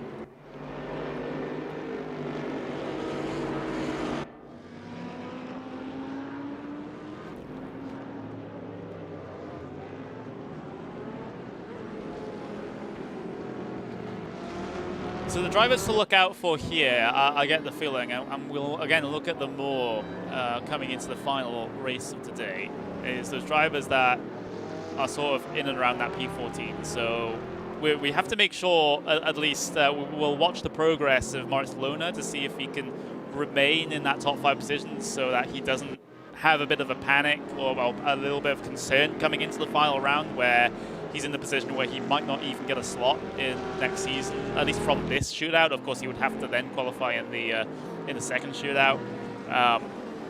We're also watching potentially Pejic, Santos, Hasse, Florian Hasse, Nikodem Wisniewski as well.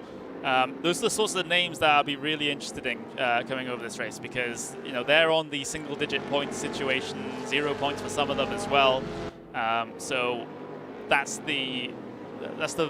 is going to be a very important race for them, considering that they don't want to be trying to chase that final qualifying spot in the final race of the season. They want to be a little bit more comfortable. They want a little bit more of a buffer to be able to go for the qualifying slot, shall we say. They want to finish inside the top 14, excuse me, to be able to qualify into the upcoming season.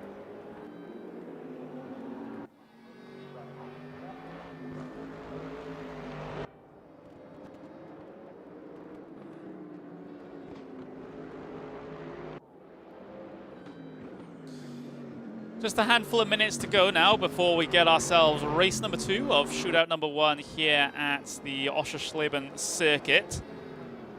We've already had qualifying completed. It was that man, Nesta Garcia, who took the tow back to pit lane here, but he did qualify at pole position. Jack Keithley was the second place man.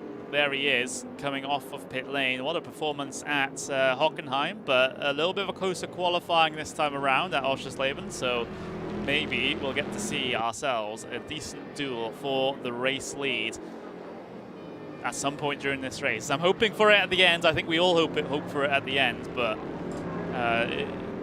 having a competitive battle is a lot better than watching one driver pull away at the very front of the field. But just a minute left remaining before we get ourselves into the gridding procedure, and then we can get our second race of the evening started.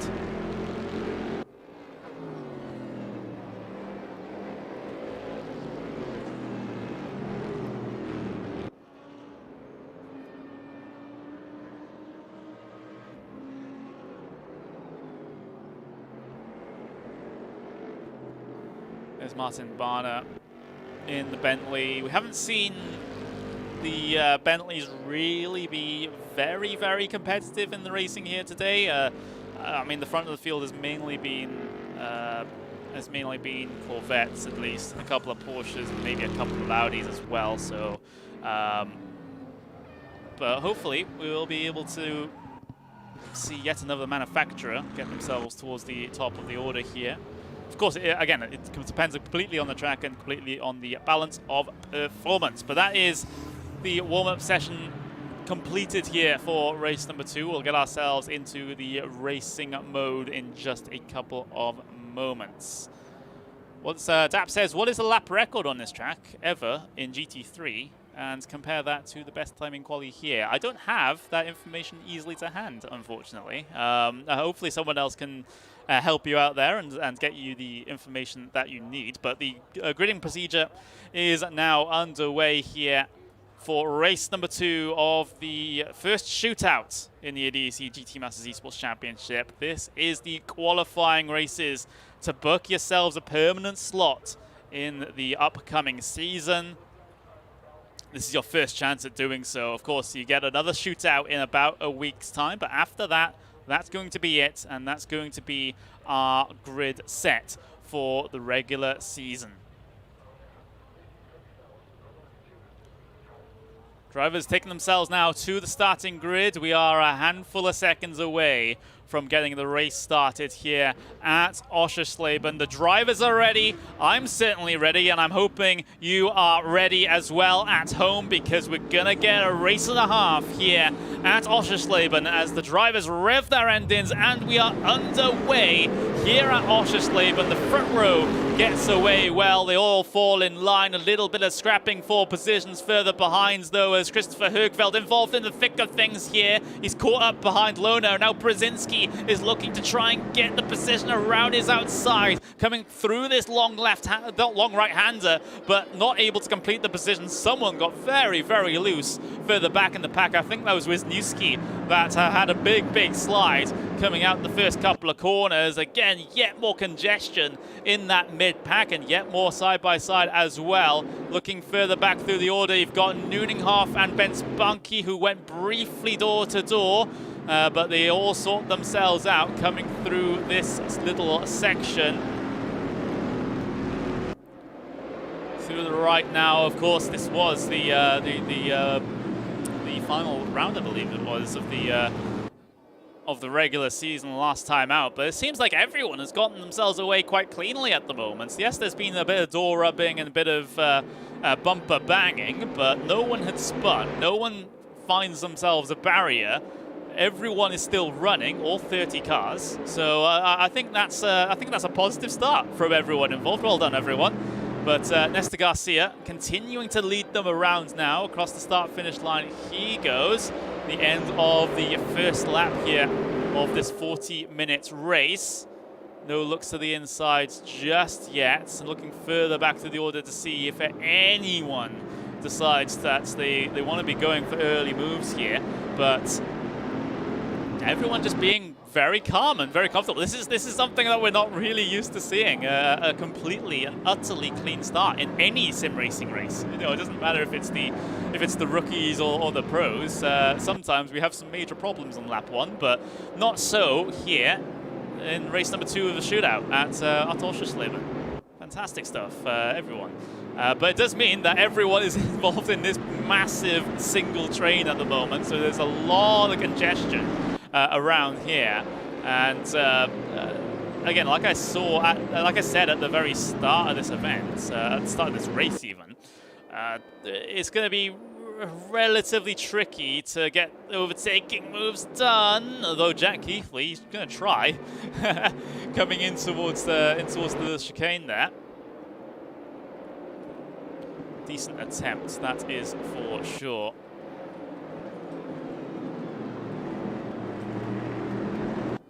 Now, coming out of the final corner, coming up across the start-finish line then. Yet another lap in the books here at Oschersleben, now in towards turn number 1. Of course, in the second turn, lovingly dubbed Hotel. This long right-hander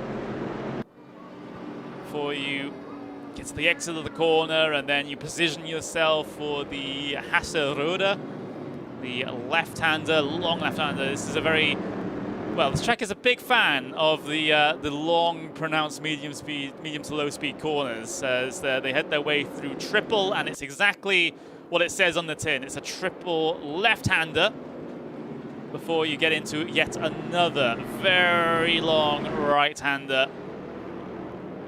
And then you head in towards the chicane here. Of course, a big single line coming through here. Not a lot of opportunity to try and get yourself through. And now on the back straight, coming into what is called the Shell curve, and then the Aman curve, and then the Bauer curve as the second to last corner, and then the Zeppelin curve is the last corner at this racetrack. So there we go, there's a bit of a tour around this Oschersleben circuit. You can see that everyone's still remaining in their train at the moment. Not a lot of moves attempting to be pulled off here. Meanwhile, Luna might have a temptation to go down the inside there, but was not really feeling it, shall we say. We'll ride on board with him at least just for a moment here, as he tries to keep himself locked onto the back of that car of Lucas Müller, who qualified in third, and well, he remains in third. I don't think anyone had any major dramas on the start, so everyone is pretty much where they started in this field.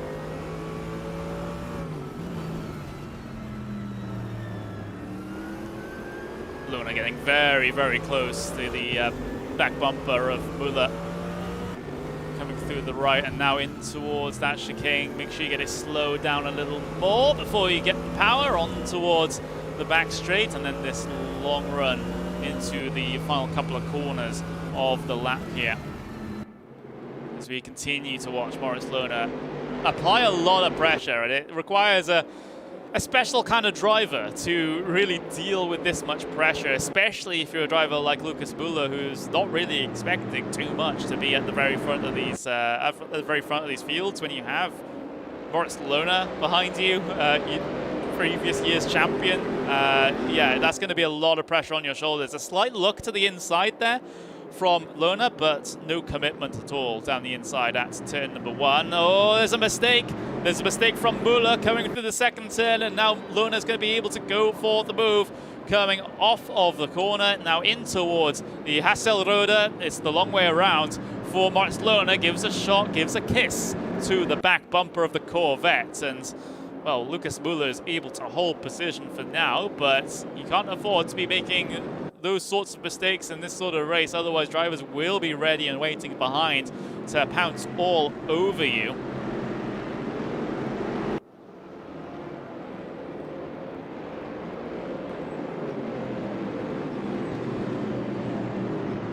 And you can see that the separation has already started to happen, really, in the leading train. You can see that Jack Keithley and Nestor Garcia starting to gap the rest of the pack here, and you know, that's just what happens when you have a little bit of a battle in the long train like this. It separates out the train. It allows those drivers in front of you to get further away, and that's exactly what we're experiencing, it seems, here at Oschersleben in the very early stages of this race. I have to remember, this is from the very early stages, and we might see drivers yet again come down in for early stops just to get out of this train if they feel like they're stuck. So that's an option available to Lona here, especially it's available to so many other drivers. You got Florian Hasse, also, you know, potentially a little bit stuck here. He has kind of lost the back of Brzezinski here though, so that was a little bit concerning, but I don't think he'll be having too much of a problem there as this big old front train continues on, and it might only be sort of divided up and separated out once those pit stops actually come to fruition.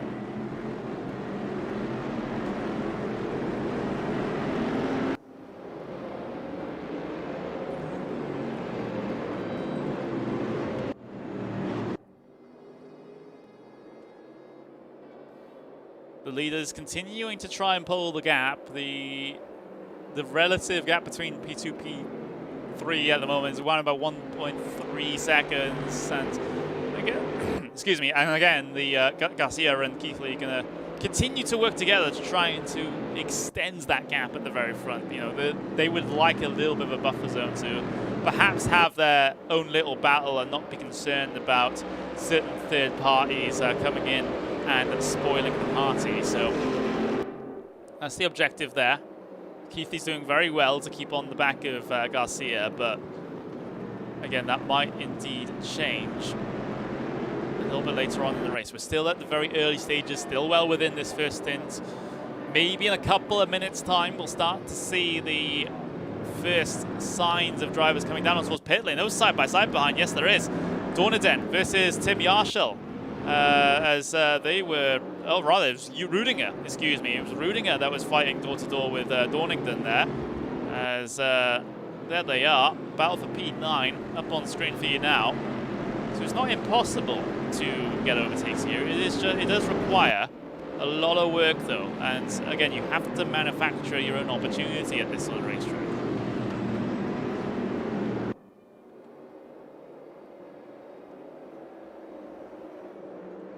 Again, a big old impressive train heads their way across the line into, or rather, down the back straight and into the final couple of corners. Dorneden and Rudinger, again, keeping themselves relatively close in this situation. I did see a car dive down on towards pit lane. I am struggling to find exactly who that was. It was Rudinger. So Rudinger has come down on towards the pit lane at the very first opportunity. He has to slow down quite a bit to get it down to pit lane speed, and of course you have to remember that you have to pit when the pit window opens, like officially by the stewards, so he was maybe perhaps waiting for the opportunity to cross the pit entry line and get in and not give himself a penalty. So Rudinger come down in. There's also Santos and Boldi also came down in on that lap as well. So the first sets of early stops are happening now, just like we saw at the Nürburgring. Not the Nürburgring. I keep confusing the Hockenheim with the Nürburgring. I mean, both German tracks, but they're both really, really different. But yeah, at Hockenheim, we had, again, a very similar situation where we saw a group of 4 or 5 drivers come down in for some very early stops. And I think that is the exact same situation that has happened again here in this one. But the rest of the leaders, though, I mean, we had no one major come down in on the first lap here. So it's on the first lap of trying, shall we say.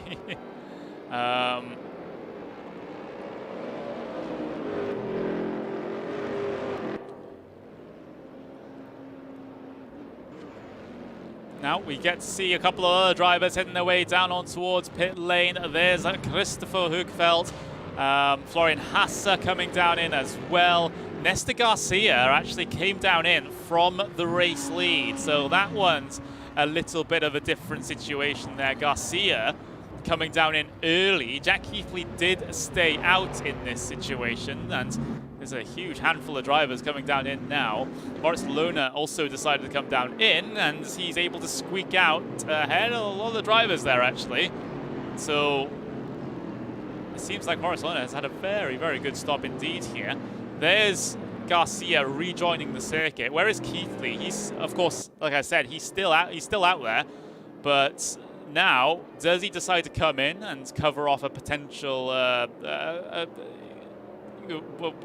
I was going to say undercut, but you know, Garcia was the driver ahead that came down in early. So now the opportunity for Keithley here is like, does he remain out there, continue to try and push and get the lap times in, or does he come down in to cover off? He does come down in to cover off the move as well. So now on towards pit lane, you can see him drifting, basically drifting through pit lane there, attacking the curbs attacking the corners, excuse me, on the entry there. So Jack Keithley has come down on toward the pit lane. So has Lucas Muller, I believe. Yes, Lucas Muller has also come down in. So there's Jack Keithley in his pit box. Where is Garcia? Garcia, he's down in P number 14. There he is. Where does Jack Keithley come out in relation to Nestor Garcia? He's coming off of the pit lane now.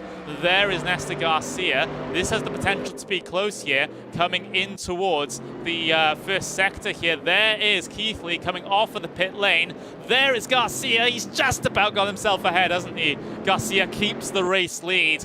Keithley, he could have done it in the pit stops there and come out ahead of Nestor Garcia, but Garcia did just about enough to come out ahead there. That could have been so close indeed, but Nestor Garcia remains in the race lead here after a close situation in that scheduled set of stops there.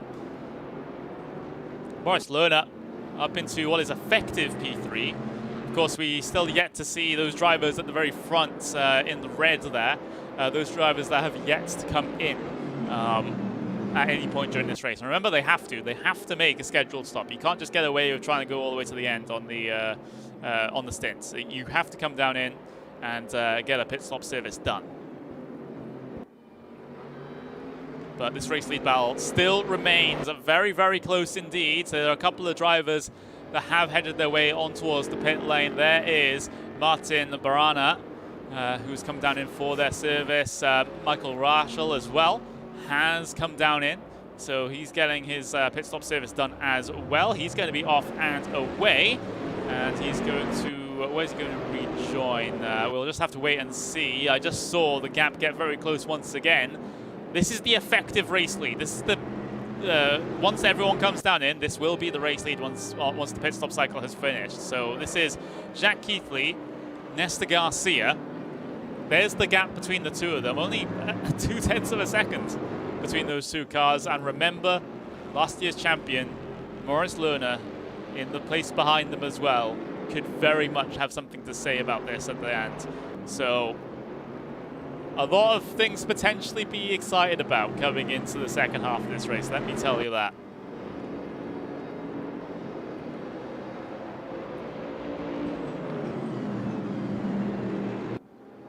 Let's give a little bit of an update for those drivers in the mid-pack. There's quite a bit of congestion further back. There's Ilya Drovosikov involved in the thick of things. He's, excuse me, I've hit the wrong button. There he is, down in the 18th spot right now, the Swiss driver in the BMW. Very much involved in the thick of things. Remember, positions 1 through 15 get themselves points, championship points.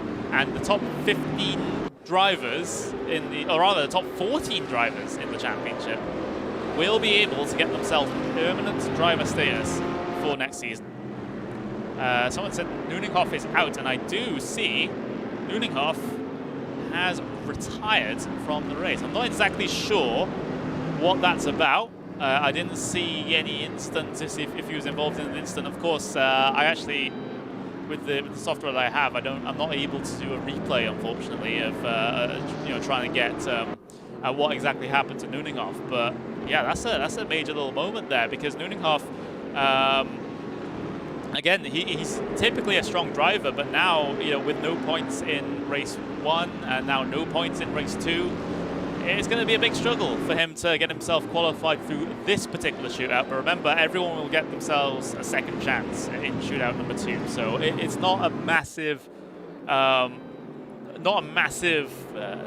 concern if you're not able to get you through at this stage. Meanwhile, Jacob Brzezinski has come down in. That's for his pit stop service. He's there just waiting, chilling on pit lane before heading his way out there.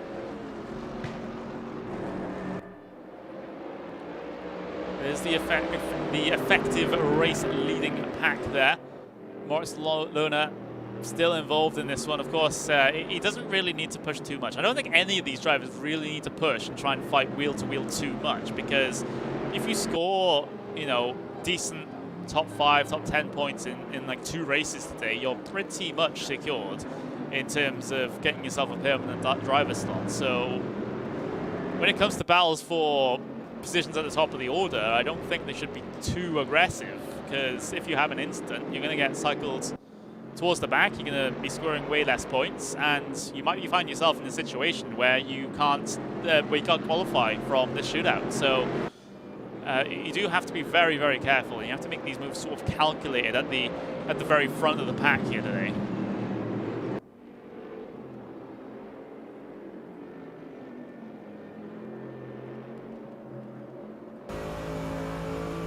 We'll just ride on board here just for a couple of moments with the driver of Moritz Lohner in the AMG Mercedes.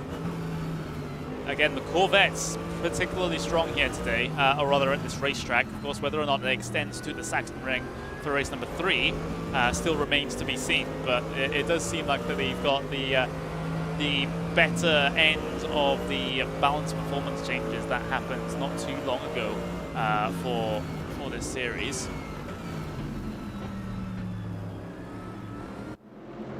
We're all getting very close, aren't they, through turn 1 and turn 2.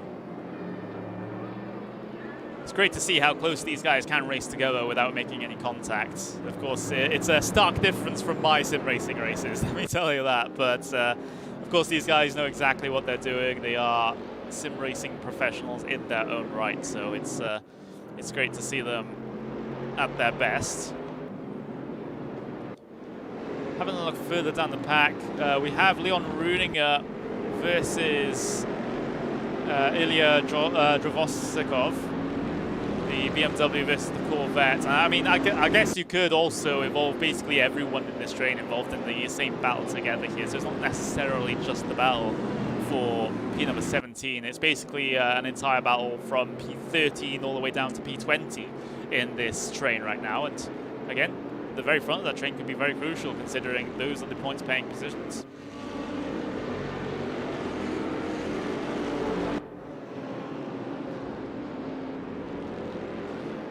So then, we are at the halfway stage of race number 2. Of course, it's been a little bit of a more relaxed affair here, as drivers have kind of struggled a little bit to overtake each other. There is Krippner heading his way down in.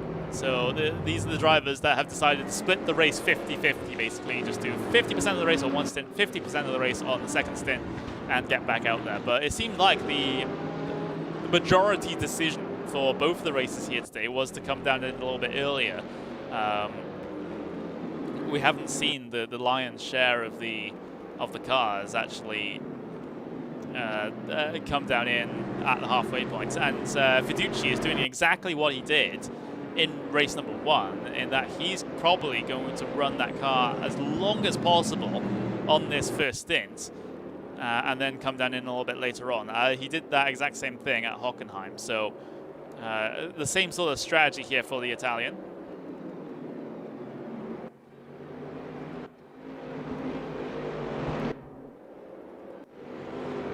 See, there's also this developing battle further back in the order between Lukas Müller and Nikodem Wisniewski.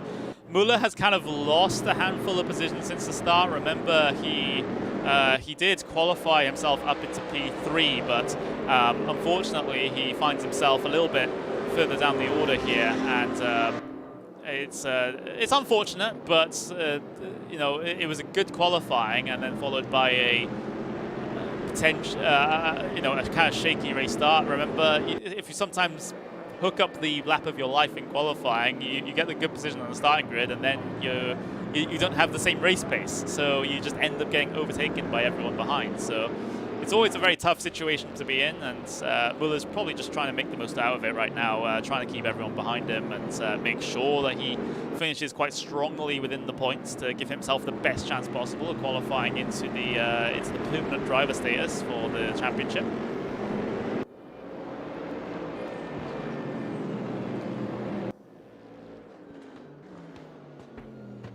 There's the race leader, Gianmarco Fiduci. Like I said already, he did this at Hockenheim, where he just stayed out multiple laps longer than everyone else, pushing that car all the way to the end of its first stint. Then he tries to make up for it in the second stint with the advantage. So that's the situation there for Fiduci. I'm seeing some battling a little bit further down the order. In fact, I think he was in this train, this P14 train, or rather P13 train, involving all of these drivers. So you got Michael Rachel, you got Pinces, you've got Traveskov, and you've got Leon Rudinger, Martin Varner, Mark Garsner are all involved in this one. Looking to the inside, those Pinces. Pinces had a look there on Michael Rachel, but not successful. They are absolutely nose to tail coming through the long right-hander now into the corner of Hasseröder. Or Hasseröder, or is it Oder or Uder? I sometimes get my German umlauts mixed up between with the one over the U and the one over the O. I think it's a long O like that.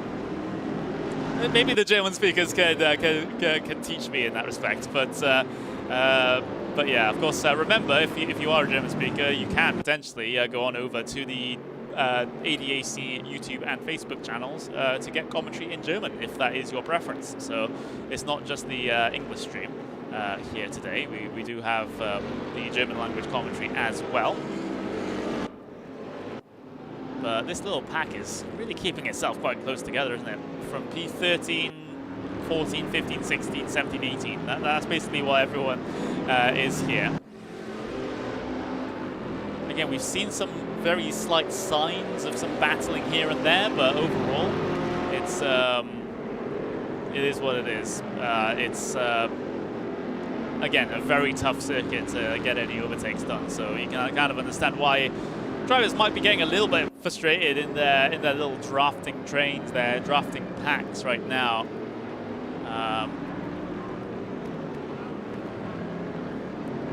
But you know, everything can change by the time the end of the race arrives. Let's have a look back at that leading pack right now, because it is a pack of 4 cars, 1 through 4.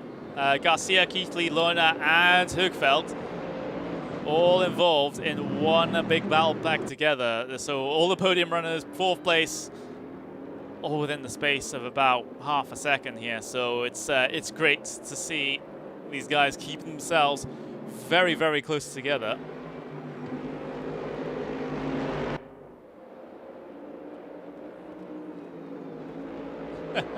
We're seeing one of the members of our chat, so you can call it the local beer brewery corner. Is that what it means, that corner name?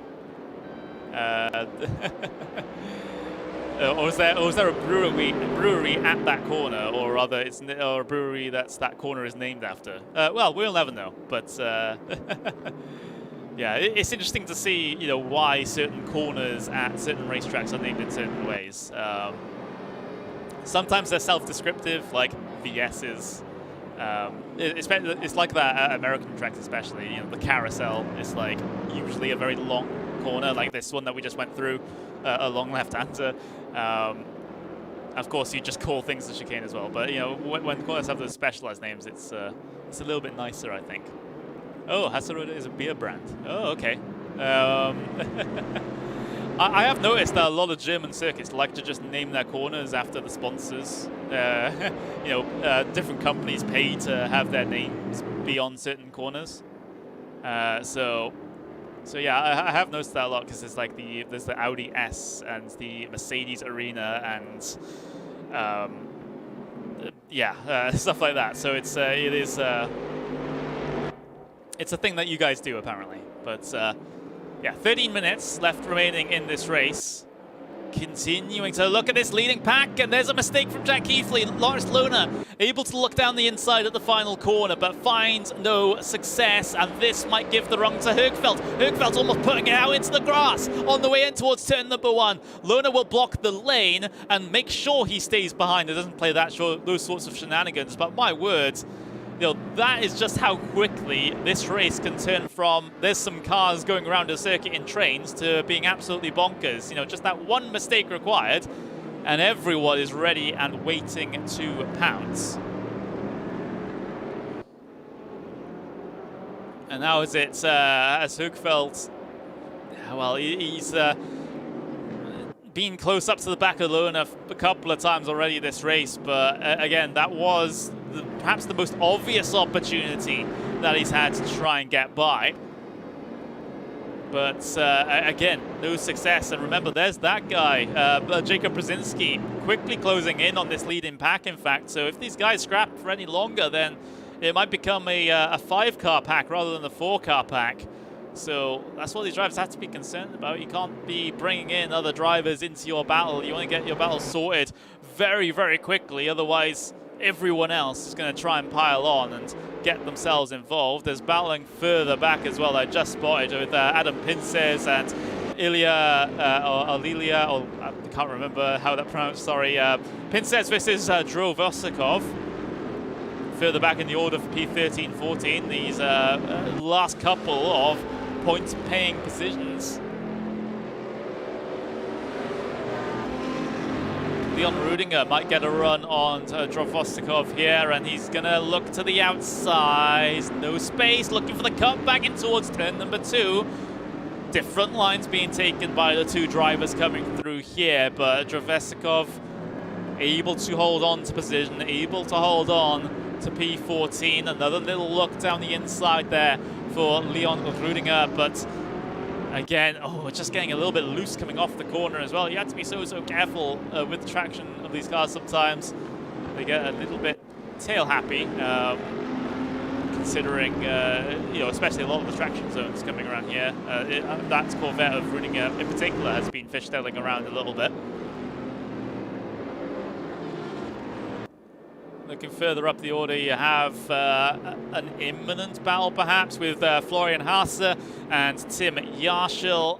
The two Audis potentially getting close here, but that's all I can say at this moment, because we've been seeing people get close. We've been seeing people get nose to tail, but we haven't really seen people doing a whole bunch of side-by-side. So we'll have to temper our expectations for now, unless Yarshil can get himself a good run out of the final corner, but it doesn't look like he's going to be able to gain enough time on the way down in towards turn number 1 to make any overtaking move possible.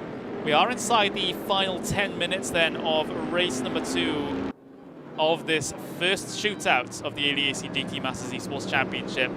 Next race will be at Oschersleben. Oh, there's a bit of a mistake ahead of these guys.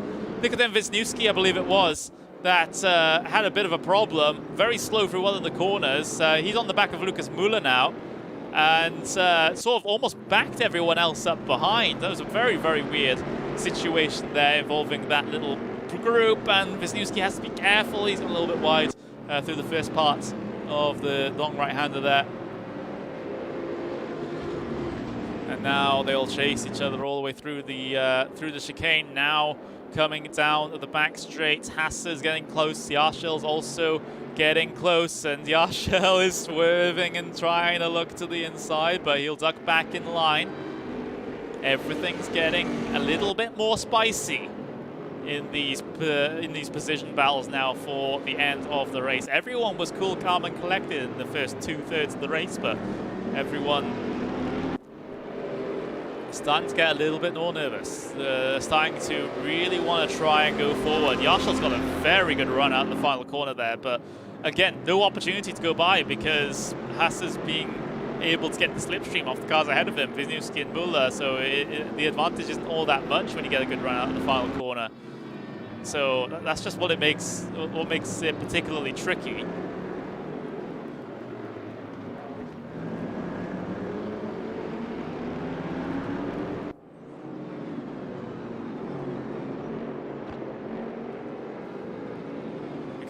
watch these guys as, again, starting to spread out just a little bit more here. But it only takes that one mistake to cause a big old train reaction behind of drivers trying to get through. You don't want to be that driver, though. Otherwise, you'll get freight trains, and you'll struggle to find a place to duck back in the line. Let's just say that. It's happened to the best of them.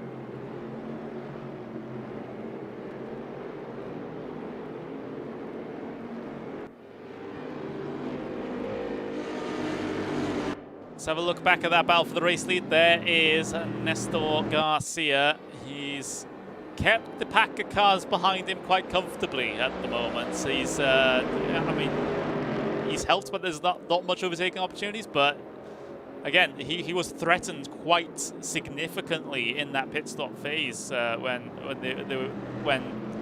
himself and Keithley pitted off cycle compared to each other. Almost giving the race lead away to Jack Keithley as he was coming off of pit lane, but he was able to slide up ahead of him. Make sure that the race lead was his and his alone.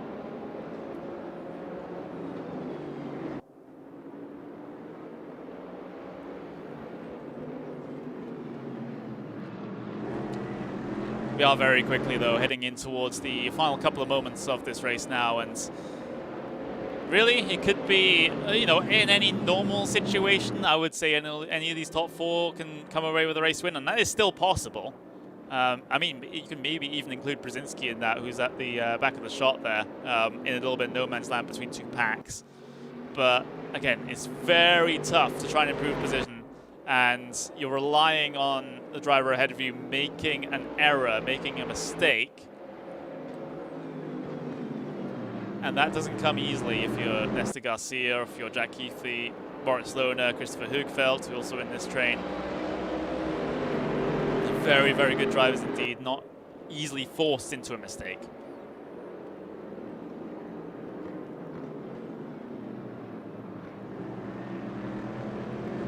You see some slightly different lines being taken through Hotel Corner. It's always interested me because some drivers prefer to take a big wide arc on entry to make sure they get a late apex and then they can get the speed off the corner, but other drivers taking it more like a traditional corner with the apex right in the middle. But also some other drivers just continue to hug the inside all the way around as well. So it's you know, an interesting situation. Some drivers also in this corner decide to go for double apexes, and I think that's what the vast majority of the drivers have decided is the fastest way around that corner as well.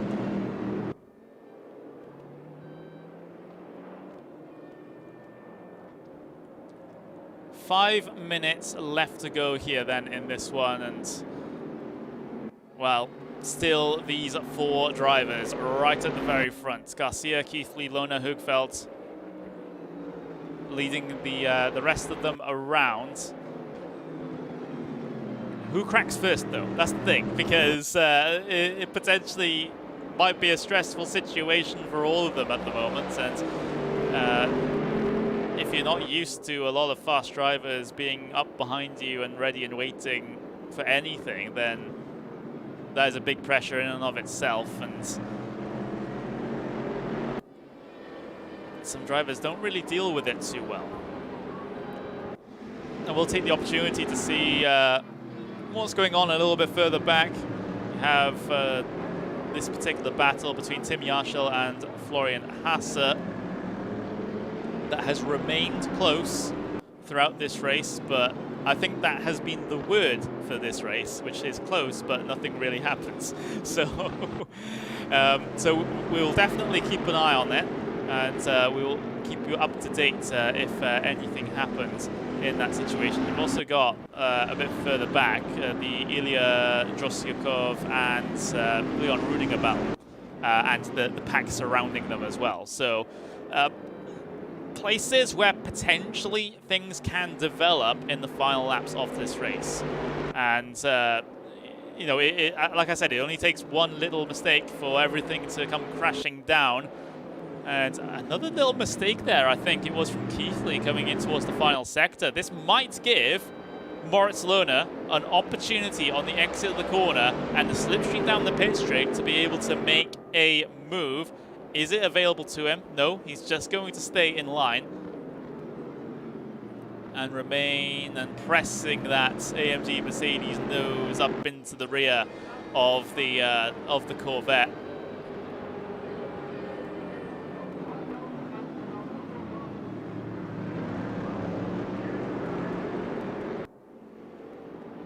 The top 4 drivers just separated by 0.8 of a second at this point, or rather 8-9 of a second. It's great to see.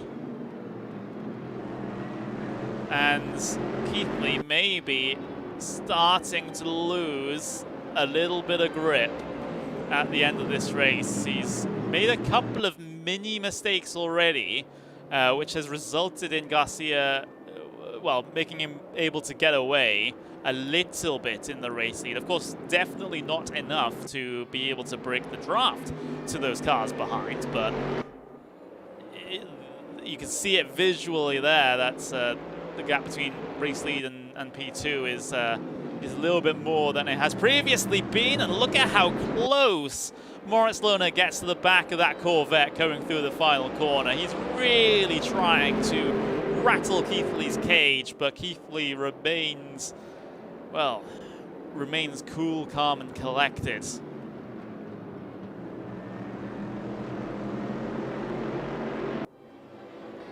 We're in the final minute and a half of this event now, of this second race, in fact, but we remember we do have a third. We have the Sachsenring coming up in after this race, and that might be where everything is decided. The current point situation, by the way, the driver that is in, let's see, driver that is in P14 at the moment, and therefore does qualify into the permanent driver slot, at least for now, is Ilya Drofesikov. Is in that position right now. So it's, well, actually, no, I'll take that back.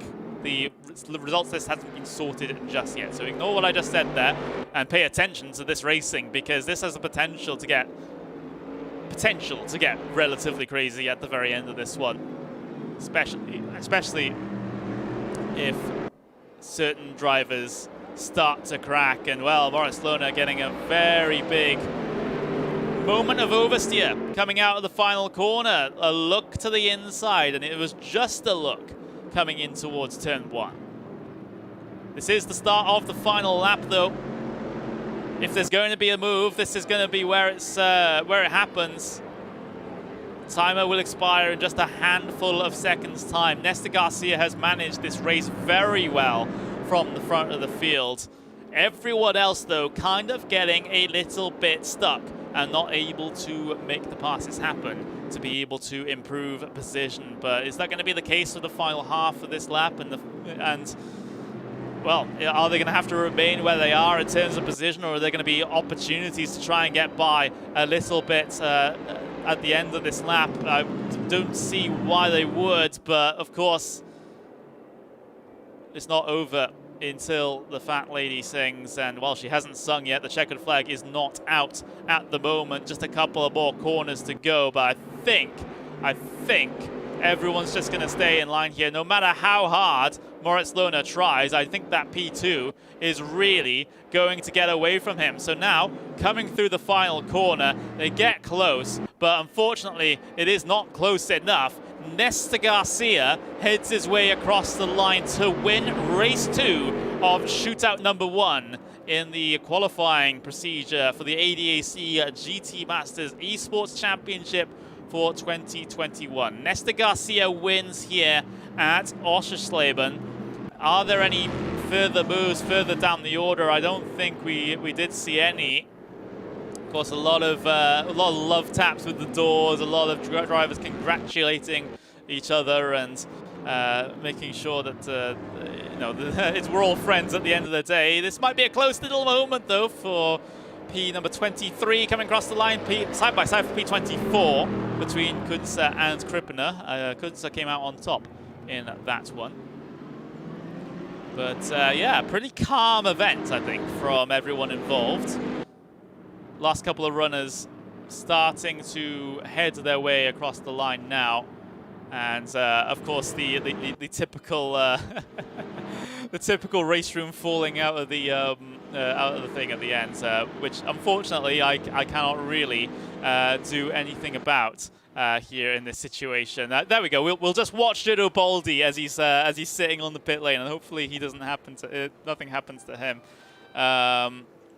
We did well get reports of Ben Sparky got past Yarshel at the dying moments of the race. Unfortunately, I didn't catch that one. Of course, everything happens rather quickly here in these sorts of races on the final lap. It would be better to get the race leader coming across the line when they win rather than any minor battles. But that is the end of race number 2 then. Nesta Garcia comes out on top. Then it's Jack Heathley, Lawrence Lohner down to P3. So Lohner, fantastic efforts in this event. Great qualifying.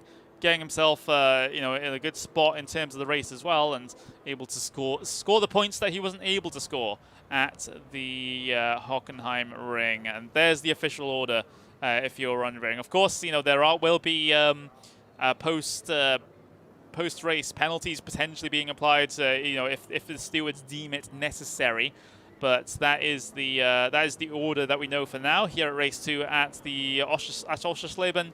Nesta Garcia, Keithley, Lohner, Högfeldt, Brzezinski, Müller, Wisniewski, Hasse, Banki, Yarshel down to the top 10. And then outside the top 10, Dornaden, Rachel, Pincers, Jovosikov, Rudinger, Barner, Gassner, Fiduci down to P18, Piska in P19, and then Santos P20. But as we get that session switched over then, we will get ourselves into the final event of the shootout stage here, at least for this first shootout, and that will be the race at the Sachsenring. So here we go then, getting ourselves ready for potentially the last little efforts that these drivers will have to try and go through to get themselves qualified into the main season. Of course, they will get themselves another opportunity. If they're not able to do it here today, they will get themselves an opportunity to do the leaderboards again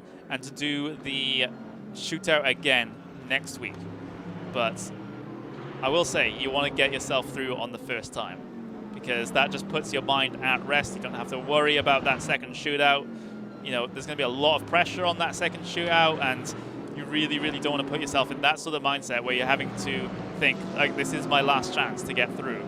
So getting it done here is way better than getting it done in the second shootout. At least that's what I think.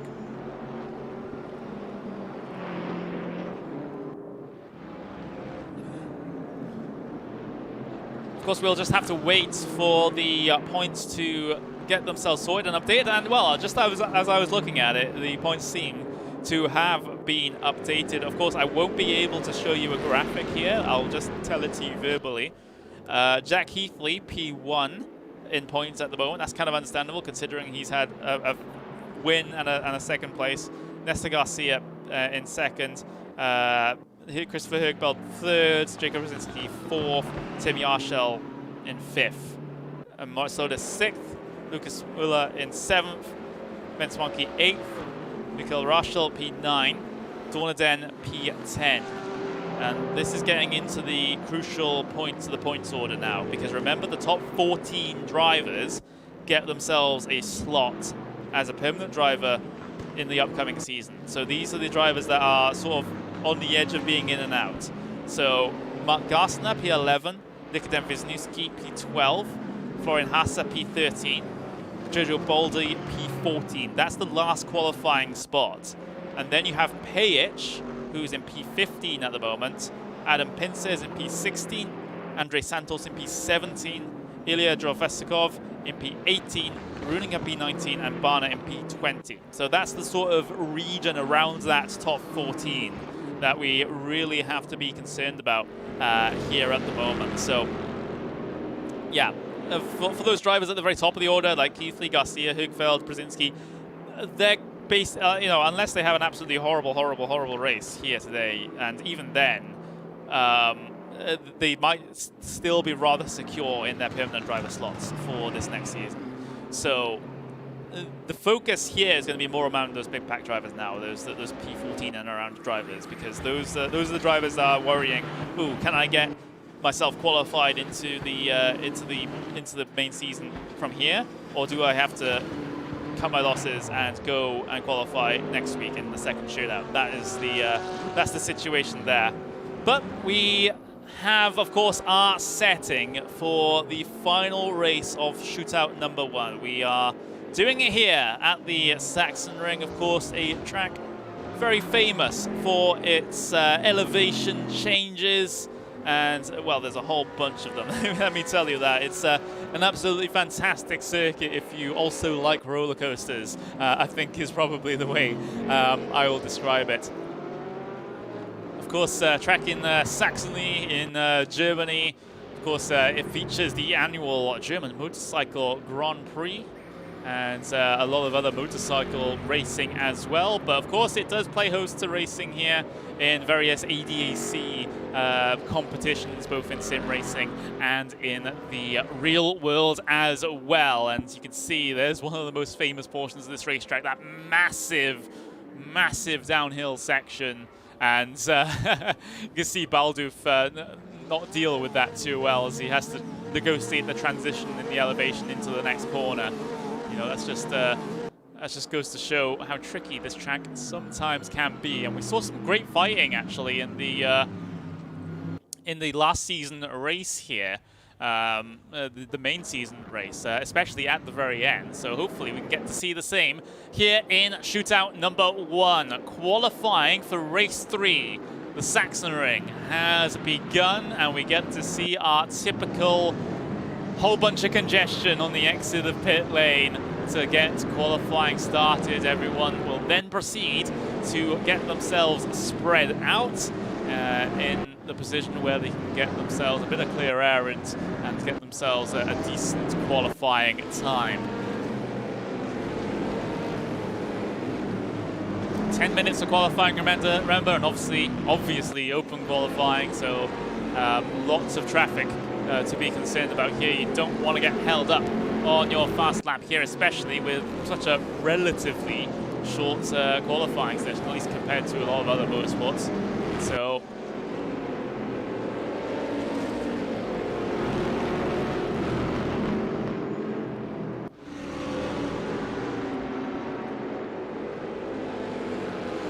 as this qualifying gets started, actually, I'll do something special for you guys, considering the setup that I have here. Oh, someone's gone round. Someone's gone heavily round, and there's a lot of smoke there on the exit of the corner. I think that was Hoogveld and Dorneden, possibly, that went around and have ruined their initial opening laps here. But as they get themselves their qualifying lap, well, their flying laps underway, I'm going to shut up for a bit and let you guys listen to the cars. So I'll be back in about a lap's time.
So the first couple of lap times are starting to come in now, and well, the drivers will get themselves their first flying laps in. And well, currently Moritz Lohner provisional pole position, but that hasn't lasted very long at all, as Varner has been able to get himself up towards the very top of the order. So things will chop and change a lot here early on in qualifying.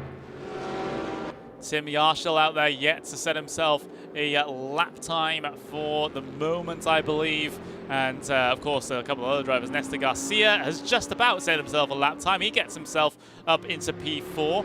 Here's Tim Yarshall then, as he's gone purple through Sector 1, green through Sector 2. Is his Sector 3 particularly good as well? Otherwise, well, we'll get to see. Across the start-finish line then, it is quite far down the pit straight here. It's at the very front, it's at the very back. And P11 for Tim Yarshall at the moment. So that's his first qualifying effort. Is this the second track after Hockenheim? No, this is the third track. We've already had 2 races here today. We had one at Hockenheim, we had one at Oschersleben, and now we have this one at the Sachsenring. So this is the third and final race here today. Third and final qualifying session as well.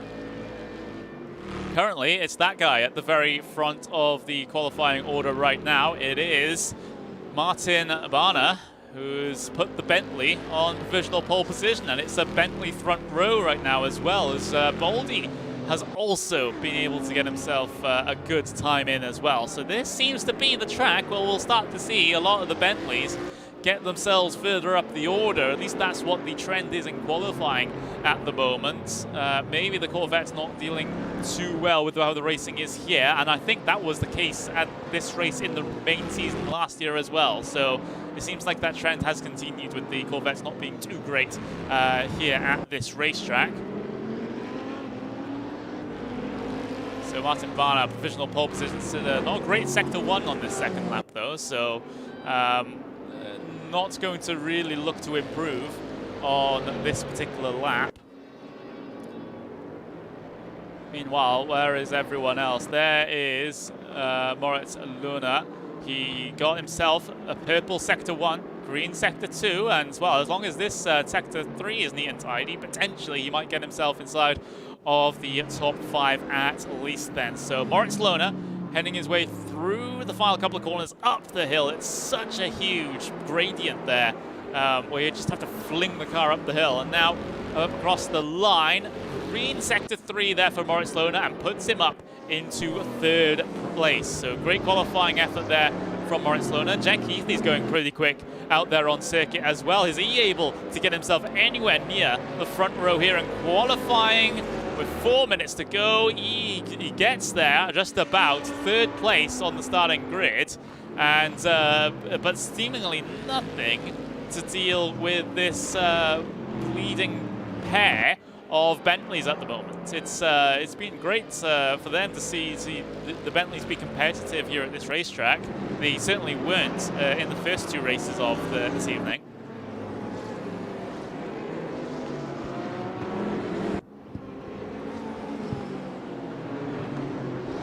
There's Jack Heathley continuing to try and work on the little bit of traffic here. Actually, he's kind of getting a little bit stuck behind people, so it's not exactly ideal. This is an outlap for him, I believe, so it's not the end of the world, but he'll only get that traffic done sooner rather than later.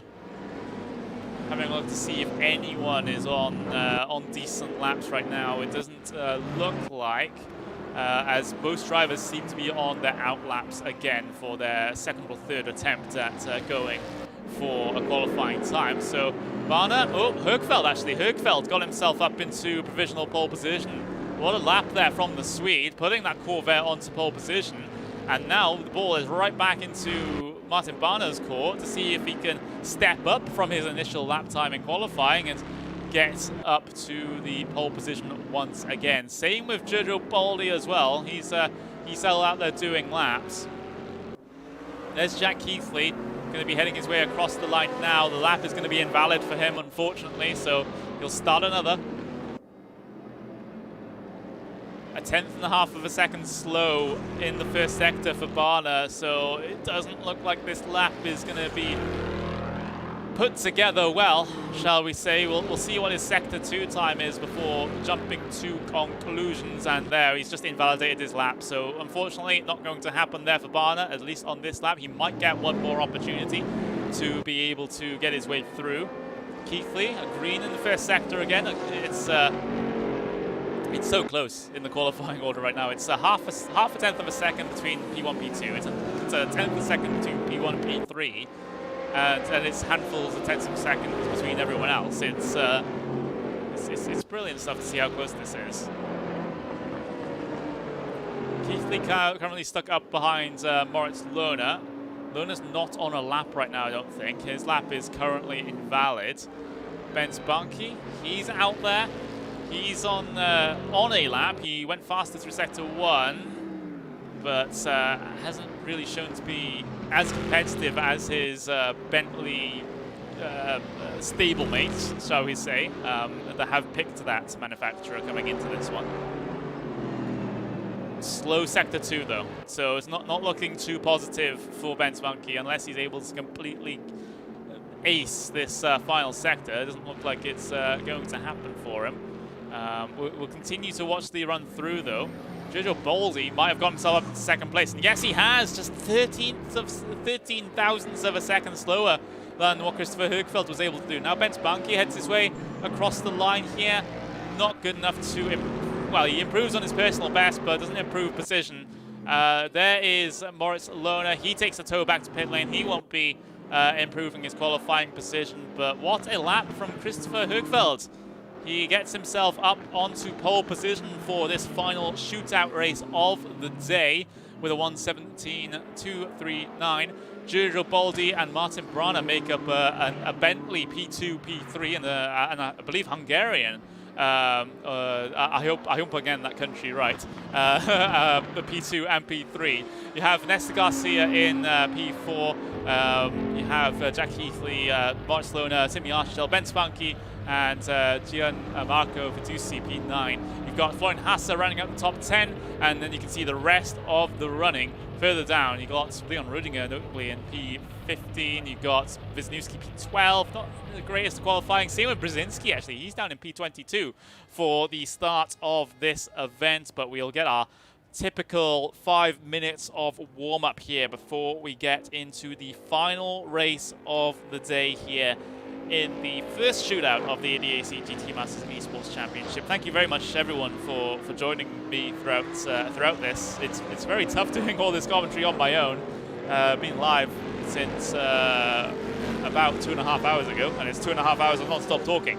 So it is very tough, and obviously these drivers, it'll be 2.5 hours of non-stop driving, which is a particular challenge as well. You only usually see it in endurance racing.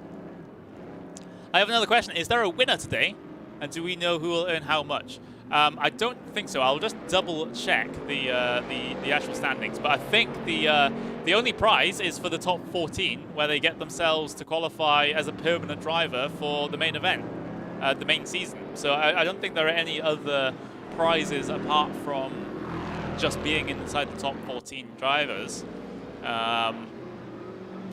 I'm just double checking this myself, but yeah, it doesn't look like there are any monetary prizes for the shootouts here. So the monetary prizes will only be a thing when we get to the main season. So if you're a driver like, for example, Jack Heathley, Garcia, Högfeldt, Brzezinski, Yarshil, Lohner, then you're basically already got your place in the upcoming season now, because you finished at the very top couple of positions in the points at the end of race 2. You can have a pretty poor race 3 and still really get yourself up into that qualifying slot. So I think we might see a little bit more relaxed and friendly sort of banter and racing at the very front of the field here for this one. I get the feeling. So yeah, we'll have to make sure that these guys go side by side a little bit more than they did in the previous race, because that one is a very, very difficult one for me to try and commentate and try to fill out. But it's just the job I've signed up for. I can't complain too much, can I? But yes, 2.5 minutes left of the warm-up session to go.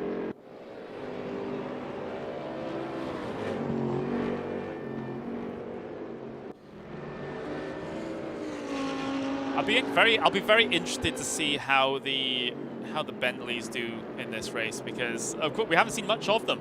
Being honest, they've always been sort of in the mid-pack and back for the most part for the first 2 races of this evening.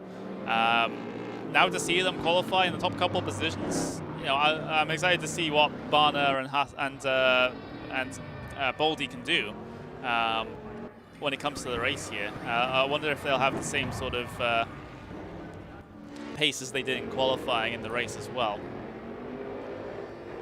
Is there a current standing on who's in or not for the whole event? I have a spreadsheet, but I don't think I can share the spreadsheet, unfortunately. So I have to say it with my words instead of sharing it. So right now, the driver who's only just in is the driver of Baldy. Jojo Baldy is in that 14th spot. Everyone else above him is in. So Hasse, Wisniewski, Gassner, Dorneden, Raschel, Banki, Müller, Lohner, Jarschel, both Jarschels, shall we say. Brzezinski, Högfeld, Garcia, and Keithley. They are all in right now, but that could potentially change at the end of this race, especially for those drivers that are further down the list, like Baldy, Hasse, Wisniewski, Gassner, all those sorts of drivers. The drivers that are currently out of the top 14, but still might have a chance of getting themselves into the top 14, sorry, are the drivers of Marko Pejic, Adam Pinces, Andrei Santos, Ilya Dravosikov, Leon Rudinger, Martin Barner. Those are the drivers that I would say have a decent chance at getting themselves in. Everyone else, I'm afraid, I don't think, unless they put off an amazing result here, I don't think they will be able to get themselves in. But everything can change. You know, we might get a surprise race winner who's currently on 0 points, for all I know. So yeah, I can only give my professional opinion, and I don't have a crystal ball where I can see who's going to qualify or not. But yeah, I'm super excited for the start of this one. We've got 5 seconds left remaining before we get ourselves into the actual race session, and we can start the gridding procedure underway. But yeah, I'm rubbing my hands together because this potentially might be pretty spicy. So the warm-up session is over. We'll get the gridding procedure underway here in a moment or so. There it is. So we've officially changed over into the race session, and the drivers are now free to get themselves onto that starting grid and start the final race of the day. It's been a long day, but it's been a pretty fun one, all things considered. Steven says, "Excellent job commentating, especially going solo during it." It's fine. I've done these before. I've done these before. It's probably the best way I can say that. Of course, I would prefer someone else be in the commentary box with me, but this is just the situation for these 2 shootout races. Hopefully, I can get a second commentator in for the actual season. But for now, the shootouts. Well, it's all these drivers on the starting grid looking to try and get themselves booked a slot in the ADAC GT Masters Esports Championship for 2021. Who's going to be a permanent driver at the end of this? Who's going to have to qualify again in shootout number 2 in a week's time? We're about to find out here at the Sachsenring. We are underway for the final race of the evening as they get themselves on that run down in towards turn number 1. Baldy looking to try and fight with Högfeld for P number 1, coming down in towards turn number 1. We see 3 wide for P3 further back between Keithley, Garcia and Lohner, but they are able to recover. They're able to get themselves back in line for the most part. Look at Garcia and Lohner going side by side together, coming through the first couple of corners. Jarschel's been able to get himself ahead and capitalize on all of that. Fantastic stuff from the driver in that pink Audi. But what a start that we had. Somehow we've had no incidents on at the very front on the start there, despite all of the rubbing and bumper banging. But everyone getting themselves away well. Continuing to watch Lohner right now as he tries to lock onto the back of Nestor Garcia. Battle for P5 up on screen. Oh, Garcia almost made a mistake, I think, coming through the corner. Now they head down the hill. And now here comes the dive from Lohner in towards the inside at the left as he got a nose in. Not quite. Coming towards the end of the lap here. And now going to get up the hill. It's a complete lap number 1 here. He was so close there for Lohner to try and get his way through, but he was not successful. Now Barner's on the back of this one to try and pick his way through. There's moves in the background though. Pilska and Fiduci were battling side by side as well. Nikodem Wisniewski's also involved in this one. Wisniewski looking to try and get the run on the outside, coming through the left-hander here. He can't quite get the momentum required though, and has to remain in line. So we've already had more action in the first 2 laps of this race than we saw in the second race. So at least I'm happy now. And there's still yet more close battles going further back as well. There's the battle for P16 between Dorniden, Brzezinski, Drovesikov as well. That's a crucial battle, considering this is kind of near enough where the points-paying positions end. So you get points from all the way from P1 to P15 here in these races. And if you're Drosikov, for example, and a couple of these other drivers like Rudinger and Rachel, you're on the edge of getting yourself a permanent slot in the series and not having to do the second shootout. So it's all on the line here in the mid-pack, that is for sure.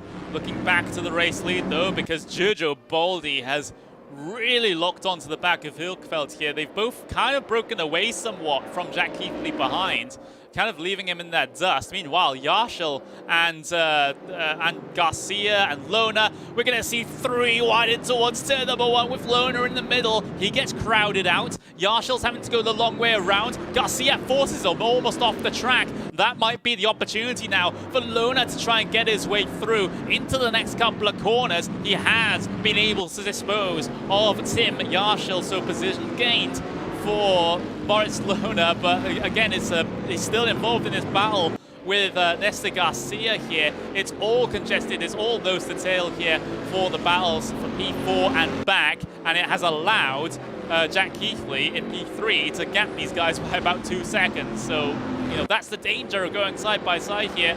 You lose a bunch of time to everyone ahead, just like I mentioned in the first race. And potentially there might be more in this one. Oh, careful with the track limits there, Lona. He basically got almost all the way across the curb and across the grass there. Looking back to the race lead though, yet more racing potentially to look at here. There's the battle. The Swede versus the Hungarian or Bulgarian. I can't remember which flag that is, I'm sorry, but either way, they're gonna be very close coming down in towards turn number 1. And Hilkveld can remain in the race lead for the moment, but he's got a big challenger behind him. But you can see the separation already at the very front of the field.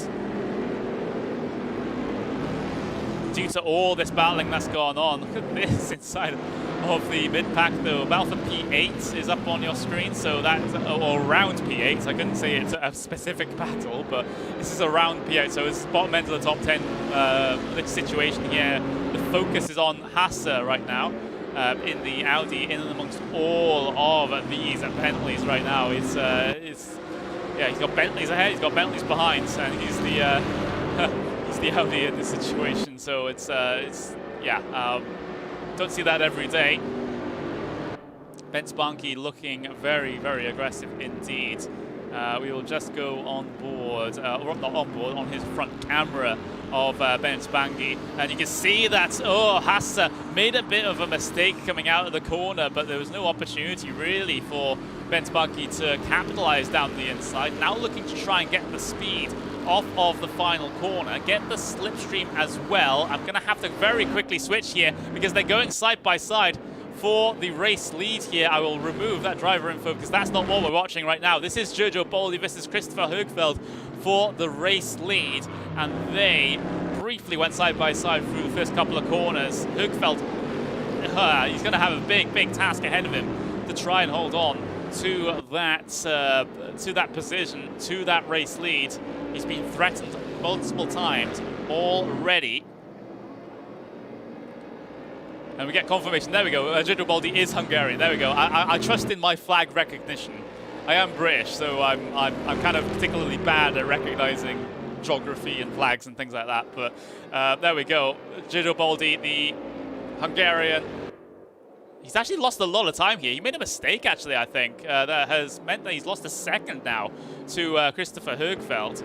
So that's a bit embarrassing there for Boldi. Looking further back, though, this is the battle for P5. between Moritz Lohner and Tim Yarshall. They're looking pretty close together, and remember, the main opportunity here is coming out in the final corner and in towards turn number 1. So let's see if Tim Yarshall can get the speed required to make anything happen into turn 1. He's looking... There's a decent gap between the two of them. I'm not expecting a big lunge, so he's just going to remain in line just for the moment here. But what a crazy opening 7 minutes that we've had of this race, and it continues on. Rachel, Rudinger. Rudiger's losing a lot of spots here. He already lost one to Rachel, and now Dornaden is looking to try and get through on him. Brzezinski also looking aggressive on his fellow Corvette there as well. And it looks like those guys are going to go side by side. Up and through the left-handers. This is such a tricky spot to go side by side. They rub doors coming through the apexes, but Dornaden is able to keep himself ahead of Brzezinski. That's for P15. That is for the final points-paying position that might be so crucial for some drivers at the end of this one, especially Dornaden. He currently resides in P11, so he's safe by a couple of positions. There's someone off in the background. Someone is off in the background. Brzezinski. Brzezinski has had an instant, and he takes the tow back to pit lane. That is awful. He should be fine in terms of getting himself a slot in the next season, because he's in 4th in the point standings right now. Even though he scores no points from this race, I don't think he will drop out of the top 14 cars. So it's not huge. It's not game over for Brzezinski. Let's just say that. But he would have really wanted to try and finish this this 3rd race of the day. Continuing battling here in this middle pack. Alpha P17 getting very, very close indeed.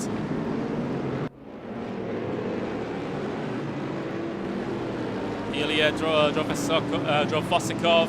This is Jonas Vanna.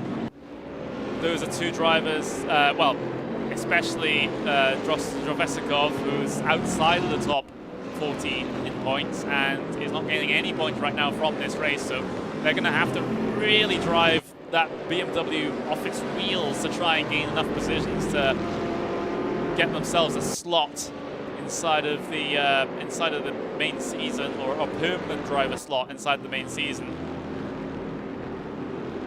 And now you can see they're getting Vanna's getting closed in on by Julian Kunze. Kunze down the inside. Oh, there's the cutback from Vanna. He's back through. Fantastic car positioning there from Vanna coming into the left, and make sure that he's able to get himself back by and make Kunze overcommit to the corner.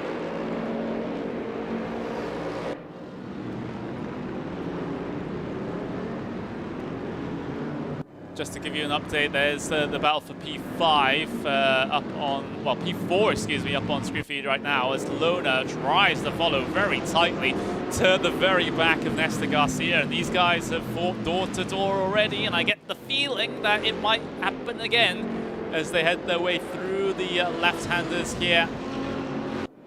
As they just come one after the other, after the other, after the other. And now up in towards turn 9.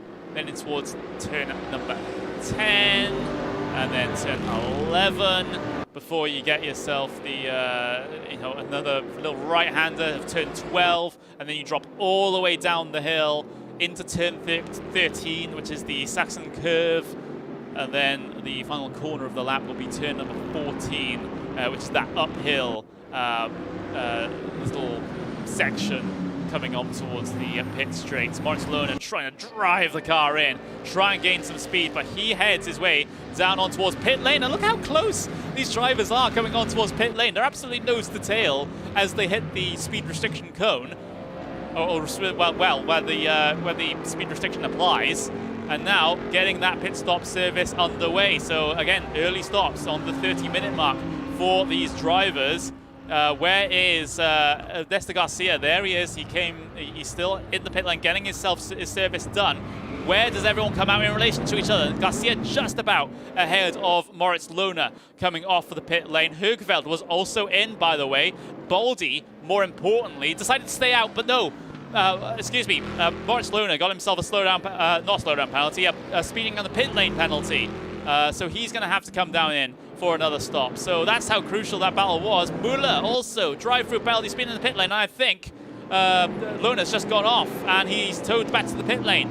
So Moritz Lohner now out of this race. Again, this might be a little bit more concerning for him because he's in P6 in points. So he's not as safe as what Brzezinski was in terms of points. So you had to make those calculations now. You had to pull out the calculator and see where everyone lies at the end of this one.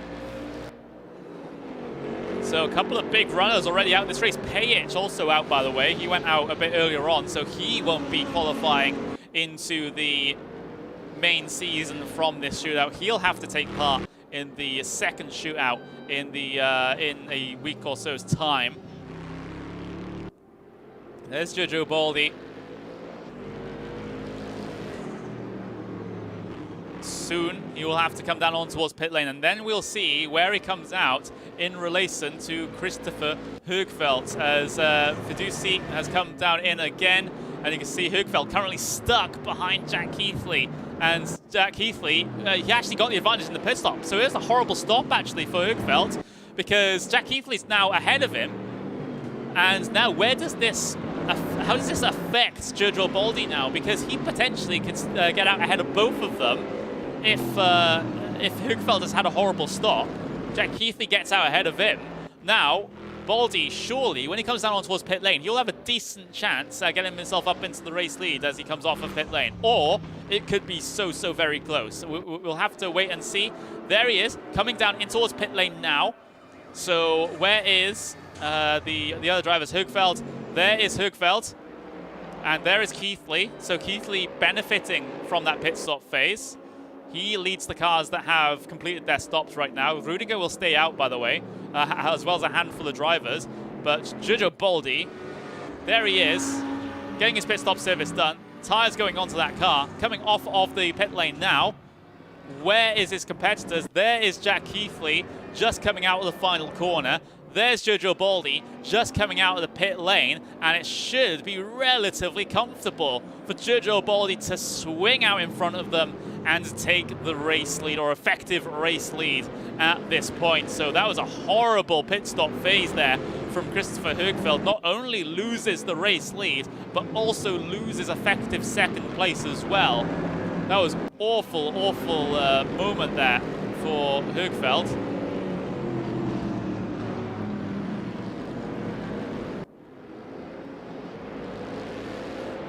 So this is just how racing changes sometimes, isn't it? It just ebbs and flows, and drivers come and go.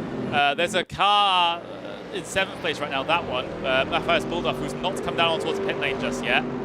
So he's kind of being a little bit of a nuisance for these guys at the moment. Högfeldt continuing, though, to try and lock onto the back of Keithley, but he hasn't really been able to do much of anything. We'll run on his front nose.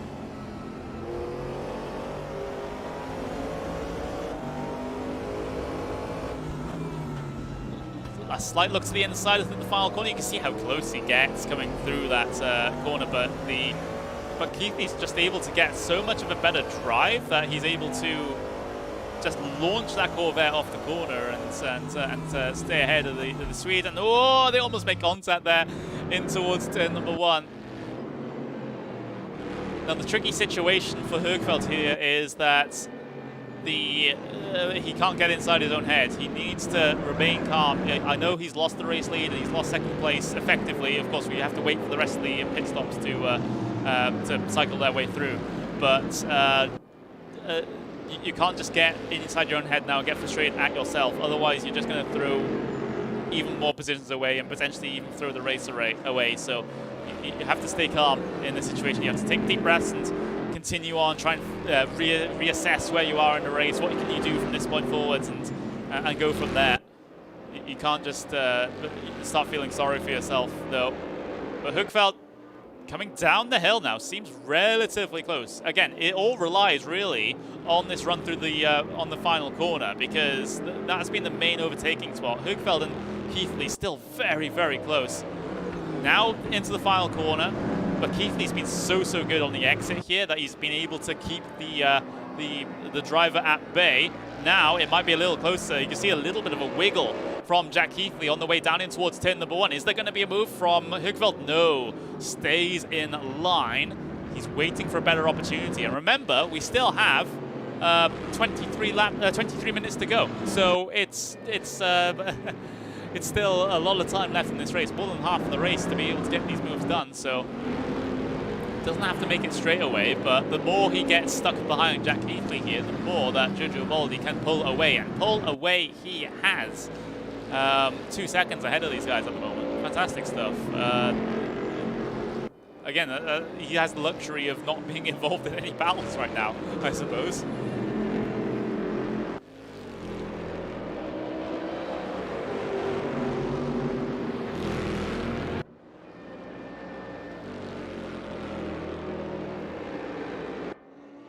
This is the closest battle, or the closest major battle that we have out there on track at the moment. We have Wisniewski and Fiduci here, and it looks like Wisniewski's going to go a long way around in towards the Saxon curve. But again, can't find any momentum around the outside there. He's going to have to try again at some place else, maybe coming out of the final corner. This is the battle for P13, by the way. Get to see them up on screen now. Fiduci versus Nikodem Wisniewski. Of course, the graphics will be disrupted somewhat by those drivers coming down on towards the pit lane.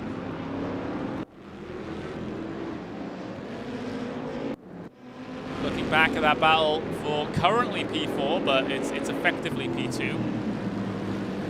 And guess who's now knocking on the door? Nesta Garcia in the AMG Mercedes is looking like he wants to get a piece of the pie as well.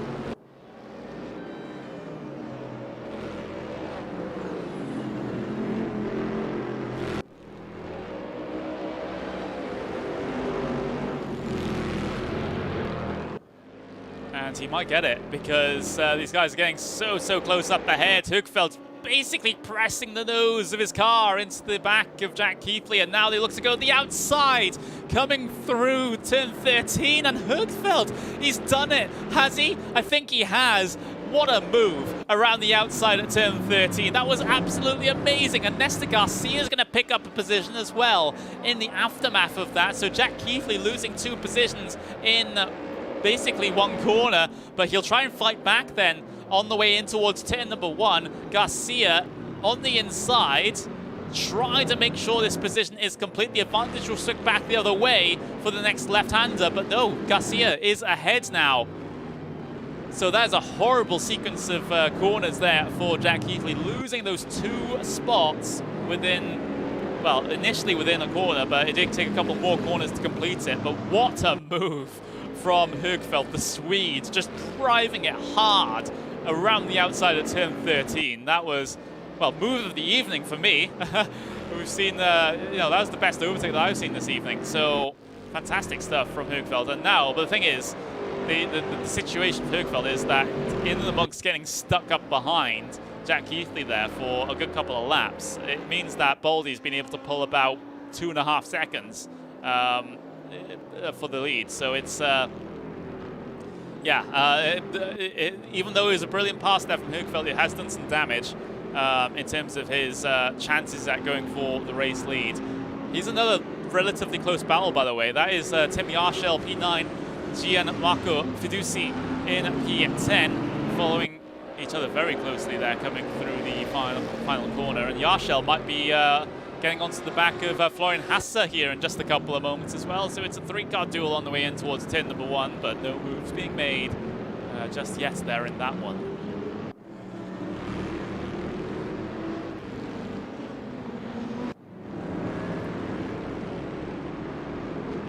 We're still waiting for Alita or Attila Digne to head their way down on towards pit lane. They've been trying to push out this first stint, just like Fiduci did in the opening 2 races, but Fiduci decided to pit a little bit earlier this time around to make sure that he can, well, he's on the same sort of strategy as everyone else, I should say.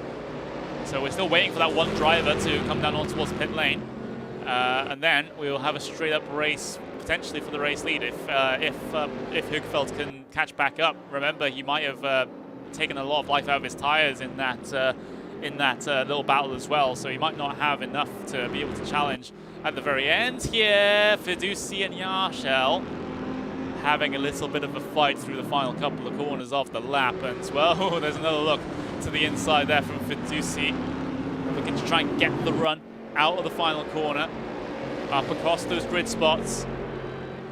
Maybe looking to try and have the pass in towards turn number 1. He's got the slipstream. He's going to go around the outside into turn number 1 now. Does he have the momentum there? Can he get the cut back on the inside? No. Yarshel just parks his car in all of the right places to try and keep that Bentley behind.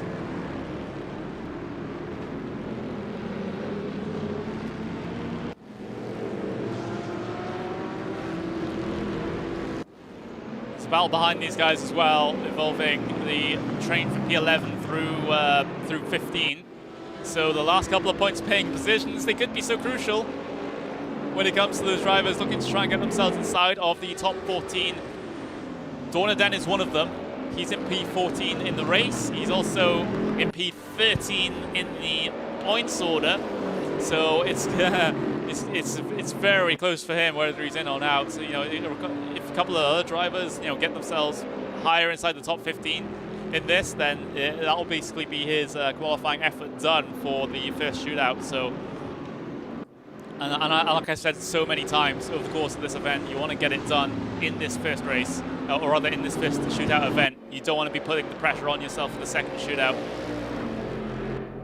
Side by side for P5, Jack Keithley just leaving the door open to both those Bentleys heading down the inside. That Corvette's tires are shot, I think. It's they did have some tire wear issues here in the main race, in the main season race last year, and it seems like those sorts of issues continue on because Keithley is not able to hold on to any sorts of positions right now. Easy positions gained by both Barner and Banki there. So that they're able to get their way through. And does the fact that at least Keithley's Corvette is running out of steam, does that concern this driver though of Christopher Högfeldt, because he's also in a Corvette. He's in third right now, of course, effective second, trying to search for the race win. He's done a good job actually if we compare him to the next car. Remember that gap was about 2.5 seconds once Högfeldt got past Keithley. It's come down another second, so with the time remaining in this race of about 16 minutes, Högfeldt could, for sure, if he continues on his pace and doesn't burn up his tyres, he potentially could get up onto the back of Baldy and challenge for the race lead. So Dinya has actually come down in, so that will mean that that driver falls down the order and everyone else gets promoted up into the positions where they should be. So it's not effective race lead anymore. It is actually the race lead, the battle that we're seeing right now. And that gap is coming down. It's coming down decent amounts each lap. So watch this space as far as I'm concerned, because potentially we might have a battle for the race lead going on at the very end of this race.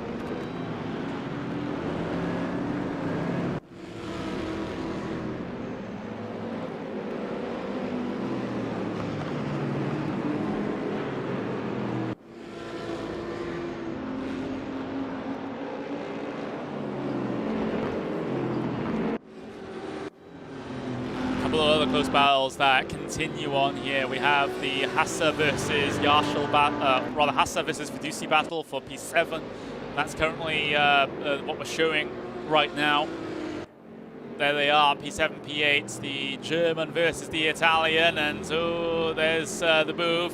Fiduci gets the pass done on Hassa, and that was a very simple pass, in fact, down the inside there.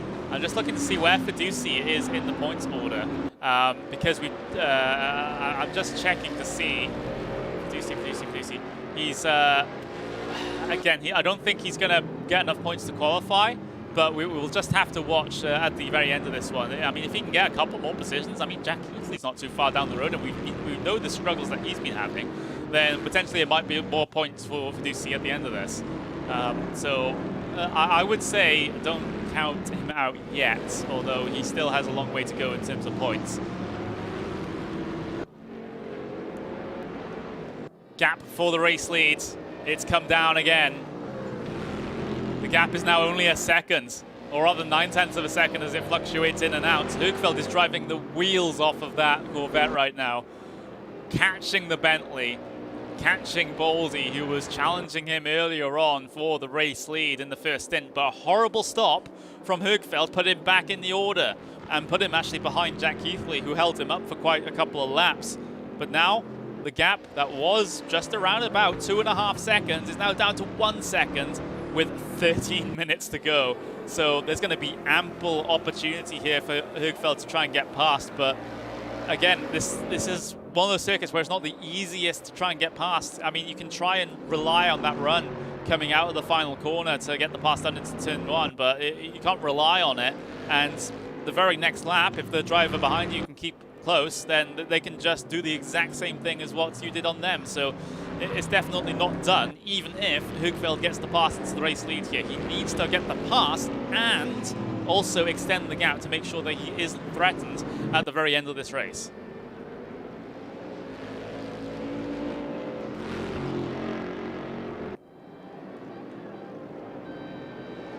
Getting towards half a second now for the race lead between Baldy and Högfeldt. So we will keep an eye on this. We have, of course, those battles further down the order for P11, well, 10 through 15.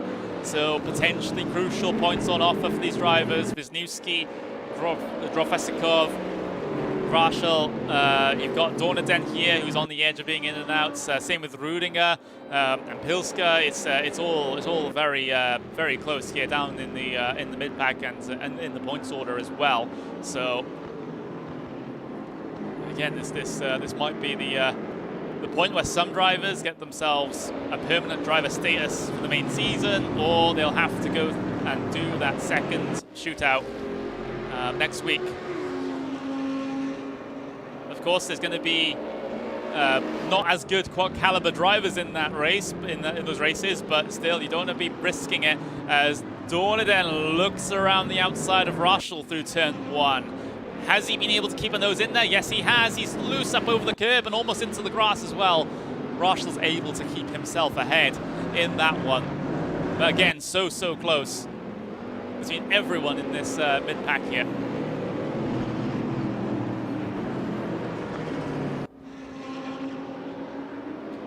Race lead still closing, by the way. I am keeping an eye on it, but there's the fantastic action in the middle of the pack as well. You can see the battle between Keithley and Fiduci as well. That's starting to close in. Fiduci, there must be something wrong with Fiduci's car, because I see no one else have a horrible time, or as horrible of a time, trying to keep that car going fast as what he's doing right now. And Fiduci's all over the back of him. Look at that. He's just pressing the nose into the bumper, going through the second to last corner. Now through the final corner, he'll perhaps be able to get the speeds, and so he flashes the lights and just says, hey, Jack, you're super slow, please let me by, like you have with a couple of other people. But nope, Jack's going to stay ahead for now and maintain that 6th place in towards turn number 6 right now. Race lead continuing to close, and look how close Högfeldt is now. This is an undisputed battle for the race lead, and I think Högfeldt has been able to, keep the tires underneath him and really go for this one. Högfeldt has a big task to try and keep himself ahead now for the final 10 minutes of this race. That's about 8-9 laps at a track like this where the lap time is so short. Down the hill they go into the Saxon curve. Now lining up in towards turn number 14. Högfeldt is still not close enough just yet to be able to make this move. Oh, a little bit of a snap oversteer moment coming through the final corner as well. Certainly isn't going to help. He can use all the slipstream he wants and stretch the legs of that Corvette on the way in towards turn number 1. Baldy keeps himself ahead for now, but this is getting a little bit too close for comfort, and he has to be dealing with this pressure now for another 9 minutes, and that's a big ask. And in the end, I think Högfeldt has the upper hand here, but Baldy, he knows how to race around here at the Sachsenring. He had a fantastic event in the main season last year at this very same racetrack. Maybe not in the same car, but at the same track. He was battling for the race lead, and he's doing so again here at the at Shootout number 1 for the ADAC GT Masters Esports Championship in 2021 in the Shootout 1. Of course, our primary sponsor, EnBW Mobility Plus. Thank you very much for joining us for yet another season of this. Well, this is just the qualifying procedure. We'll get to see how the racing actually is in the main season, which has the potential to be absolutely crazy. But the gap has kind of stabilized out between these two for the race lead right now. It's Högfeld isn't gaining as much, and that just happens. You know, we don't talk much about dirty air in these cars, but it's a slight effect. It's not as much as in like open wheel cars, for example, of course, but you sometimes still get caught in this situation where you're stuck behind them. The car isn't feeling as great. A little error from Baldy coming through the S's, and could have been all she wrote there. Now coming up through the Cashful Omega, 10, 3, 4, 4, and then towards 5, 6, and 7, the fast left-handers. That Bentley starting to step out just a little bit through some of these corners now as the grip starts to go away from the tyres. Yes, there is battling a little bit further back. I'm just seeing Dornaden and Dravosikov and Yarshel also get very, very close together, but this is kind of where we really want to be looking at the moment, because these guys have the potential to give us a fantastic grandstand finish at the end of this one. 7 minutes left remaining.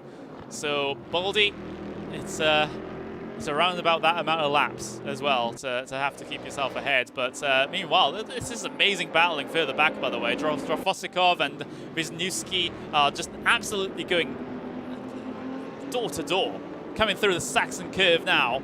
And Wisniewski still can't find his way around in that situation. He's going to look to try and get it done up in towards the, well, coming out of the final corner and look to get the run all the way down the pit straight. That would be the way I would do it. But then again, I'm not a fast enough driver to be competing in the series. Let's just be honest there. But now Wisniewski looking to the inside off Josnofikov, or Josvosikov even. Excuse me, the names are quite hard to pronounce. There's a little bit of contact further back as Rashel's trying to peek his way through as well. The battles for P10 and back raging on in the final moments of this race.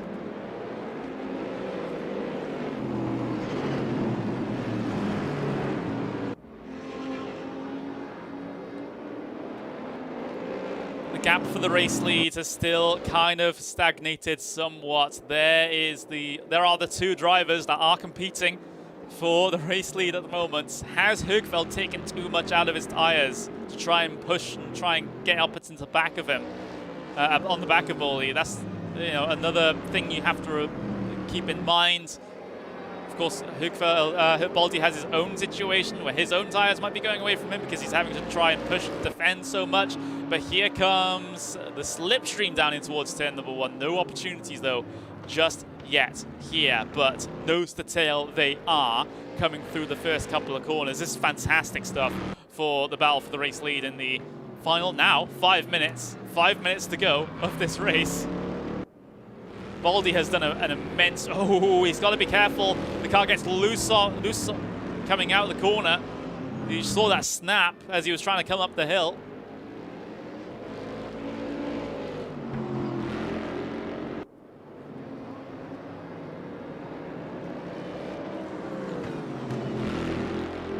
Again, there's absolutely nothing to separate these two drivers at the moment. They'll follow each other very closely through the fast left-handers towards the middle end of the lap. 10, 10, 11, 12, down the hill into the Saxon curve, turn 13 on the north side of the circuit. Now try and get the line, try and get the run coming out of the final corner. Here's the ride on board with Christopher Högfeld as he tries to remain inside of that slipstream all the way in towards turn number 1. Has he forced Baldy to go defensive? He has. Högfeld looking to try and go around the outside now for the race lead. There's a little bit of contact through the middle of the corner, but Baldy is still able to hold on to the race lead with under 4 minutes left to go now. This is now desperation for Högfeldt to try and get past here. This is a fantastic race at the very front of the field, just less than a tenth of a second between the two of them at the moment. There's a whole bunch of battling further back in the pack, by the way. Look at this! Dorneden and Pilska going side by side. Same with Leon Rudiger and Julian Kunze. This is the battle for the final couple of points in the order here. Might be crucial for some of the drivers when it comes to qualifying into the actual season, to become a permanent driver in the main season. Great action. This is complete opposite to what we saw race 2 at Oschersleben. Here at the Sachsenring, it seems like all the gloves are coming off, and fantastic battling is being had. There's this battle between Hasser and Yarshal as well that's been going on while we've been talking about everything else as well, so it's very hard to keep track of what to look at the moment, but we'll go back to the race lead because that's the most important battle of them all. No opportunity this time for Högfeldt into the first corner. He's running out of opportunities now, you have to say. And Nesta Garcia is, well, not closing in on... actually, Nesta Garcia is closing in on these guys bit by bit, 10th by 10th, so they have to be careful in this race lead battle, otherwise Garcia is also going to get himself involved.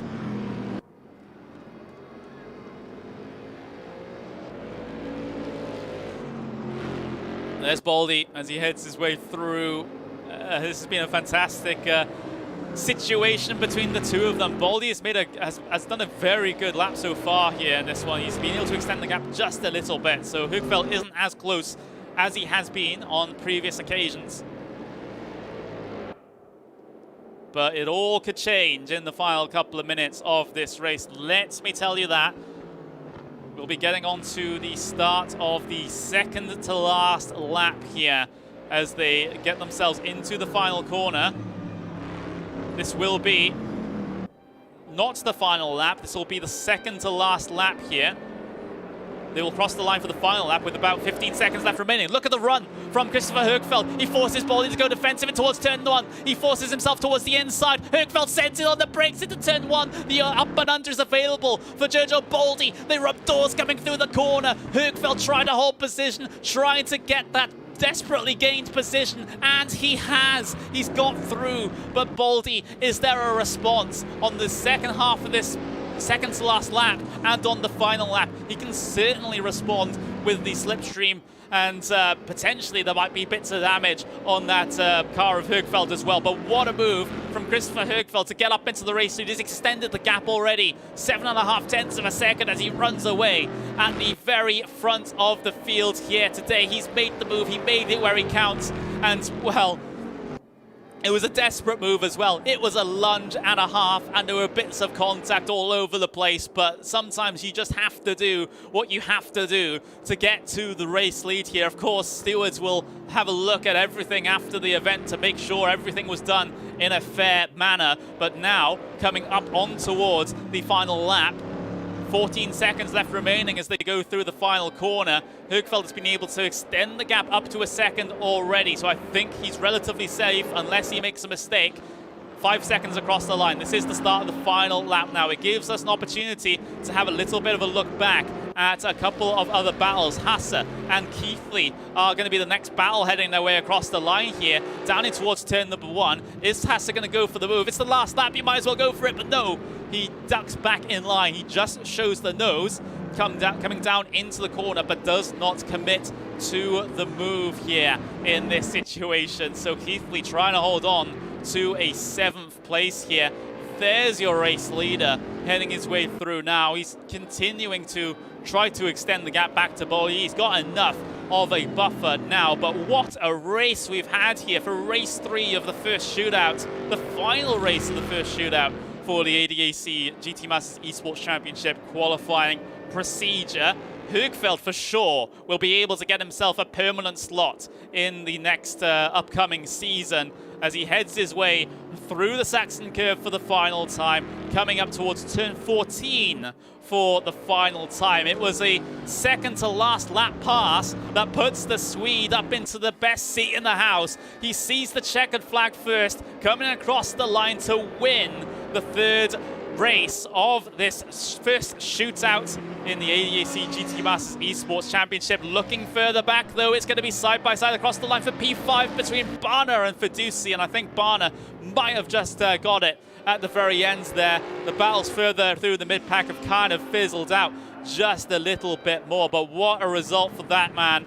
That is Christopher Högfeld, pole position, lost the race lead in the first half of the race. After the pit stop phase, had to get past Keithley again, had to get past Bowley. He did that in the second to last lap. And wow, that was a brilliant, brilliant race there. Everyone just sort of calming down and getting themselves again, falling through the floor. But there we go. Everyone else coming up, well, celebrating, I suppose, is probably the best way I could put it. Yeah, thank you very much, everyone, for joining me on that one. That was absolutely crazy stuff indeed. We'll wait for the session to actually finish here. There is Jonas Vanna parked on the side of the circuit. There's Leonard Klippener and Nuninghoff down on pit lane. They were unfortunately retirements from this race. So, yeah, my word, we'll get the unofficial order at the end of this one. But and of course, there will be post-race reviews from stewards and things like that, so the results may not be final in this one, but what a crazy, crazy race we've had here at the Sachsenring to finish off what has been an absolutely amazing day here at the in the first shootout of the ADAC GT Masters Esports Championship.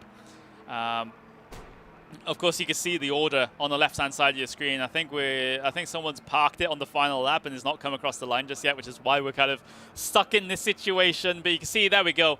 Christopher Högfeld wins this third race with Jodo Baldi in second, Nestor Garcia third, Bent Banki fourth, Martin Barna in fifth, and you got Fiduci in sixth, Keithley seventh, Hasse eighth, Timmy Arshel ninth, and Wisniewski at the bottom end of the top 10. And everyone else, Rachel, Piska, Doniden, Kunze, got Gassner and just Dravostikov, and a couple of other drivers further down the order as well. I will make sure that once we get ourselves the points refreshed, I will be able to get the actual points order for you. So we'll have to stand by for that just for a couple of moments before we actually get that one. But since the server is over, and I think it'll boot me back to the main menu here in just a couple of moments' time.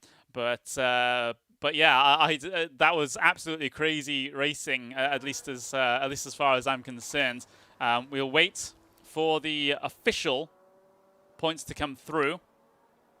But yeah, absolutely crazy stuff today. Amazing race, good commentary. Thank you very much, LPF346. Thank you very much for that one.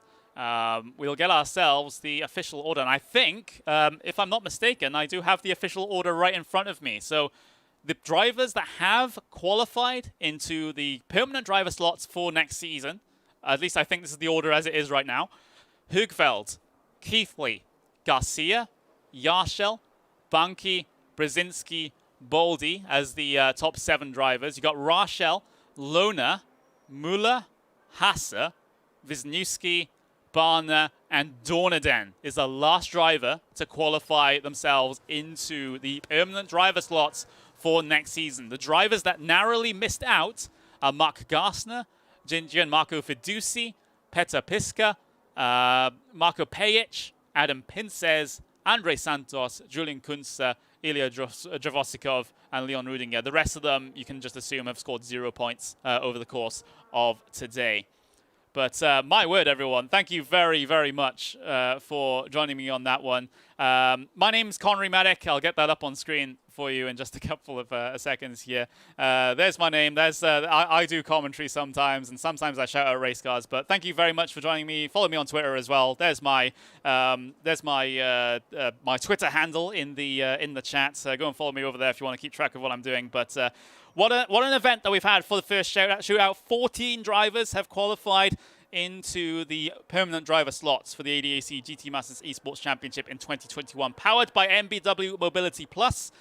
But we've got another shootout, same time, same place, next week, everyone. So another opportunity for another handful of drivers to get themselves permanent qualifying slots in the, or permanent driver slots in the main event. So you do not want to miss that. Same time, same place next week here on the RaceRoom channel. Of course, if you're a German and understand German, you can go over to the German stream on the ADAC YouTube and Facebook pages. But in the end, that's all from me. Thank you very much, everyone, for joining me for this one, and for viewing and for participating in the chat as well. It all really, really matters, and it's great to see sim racing just going from strength to strength, and just to see the quality of the drivers out there here today. But without further ado, we'll have to end. Thank you guys very much. I'll see you next week.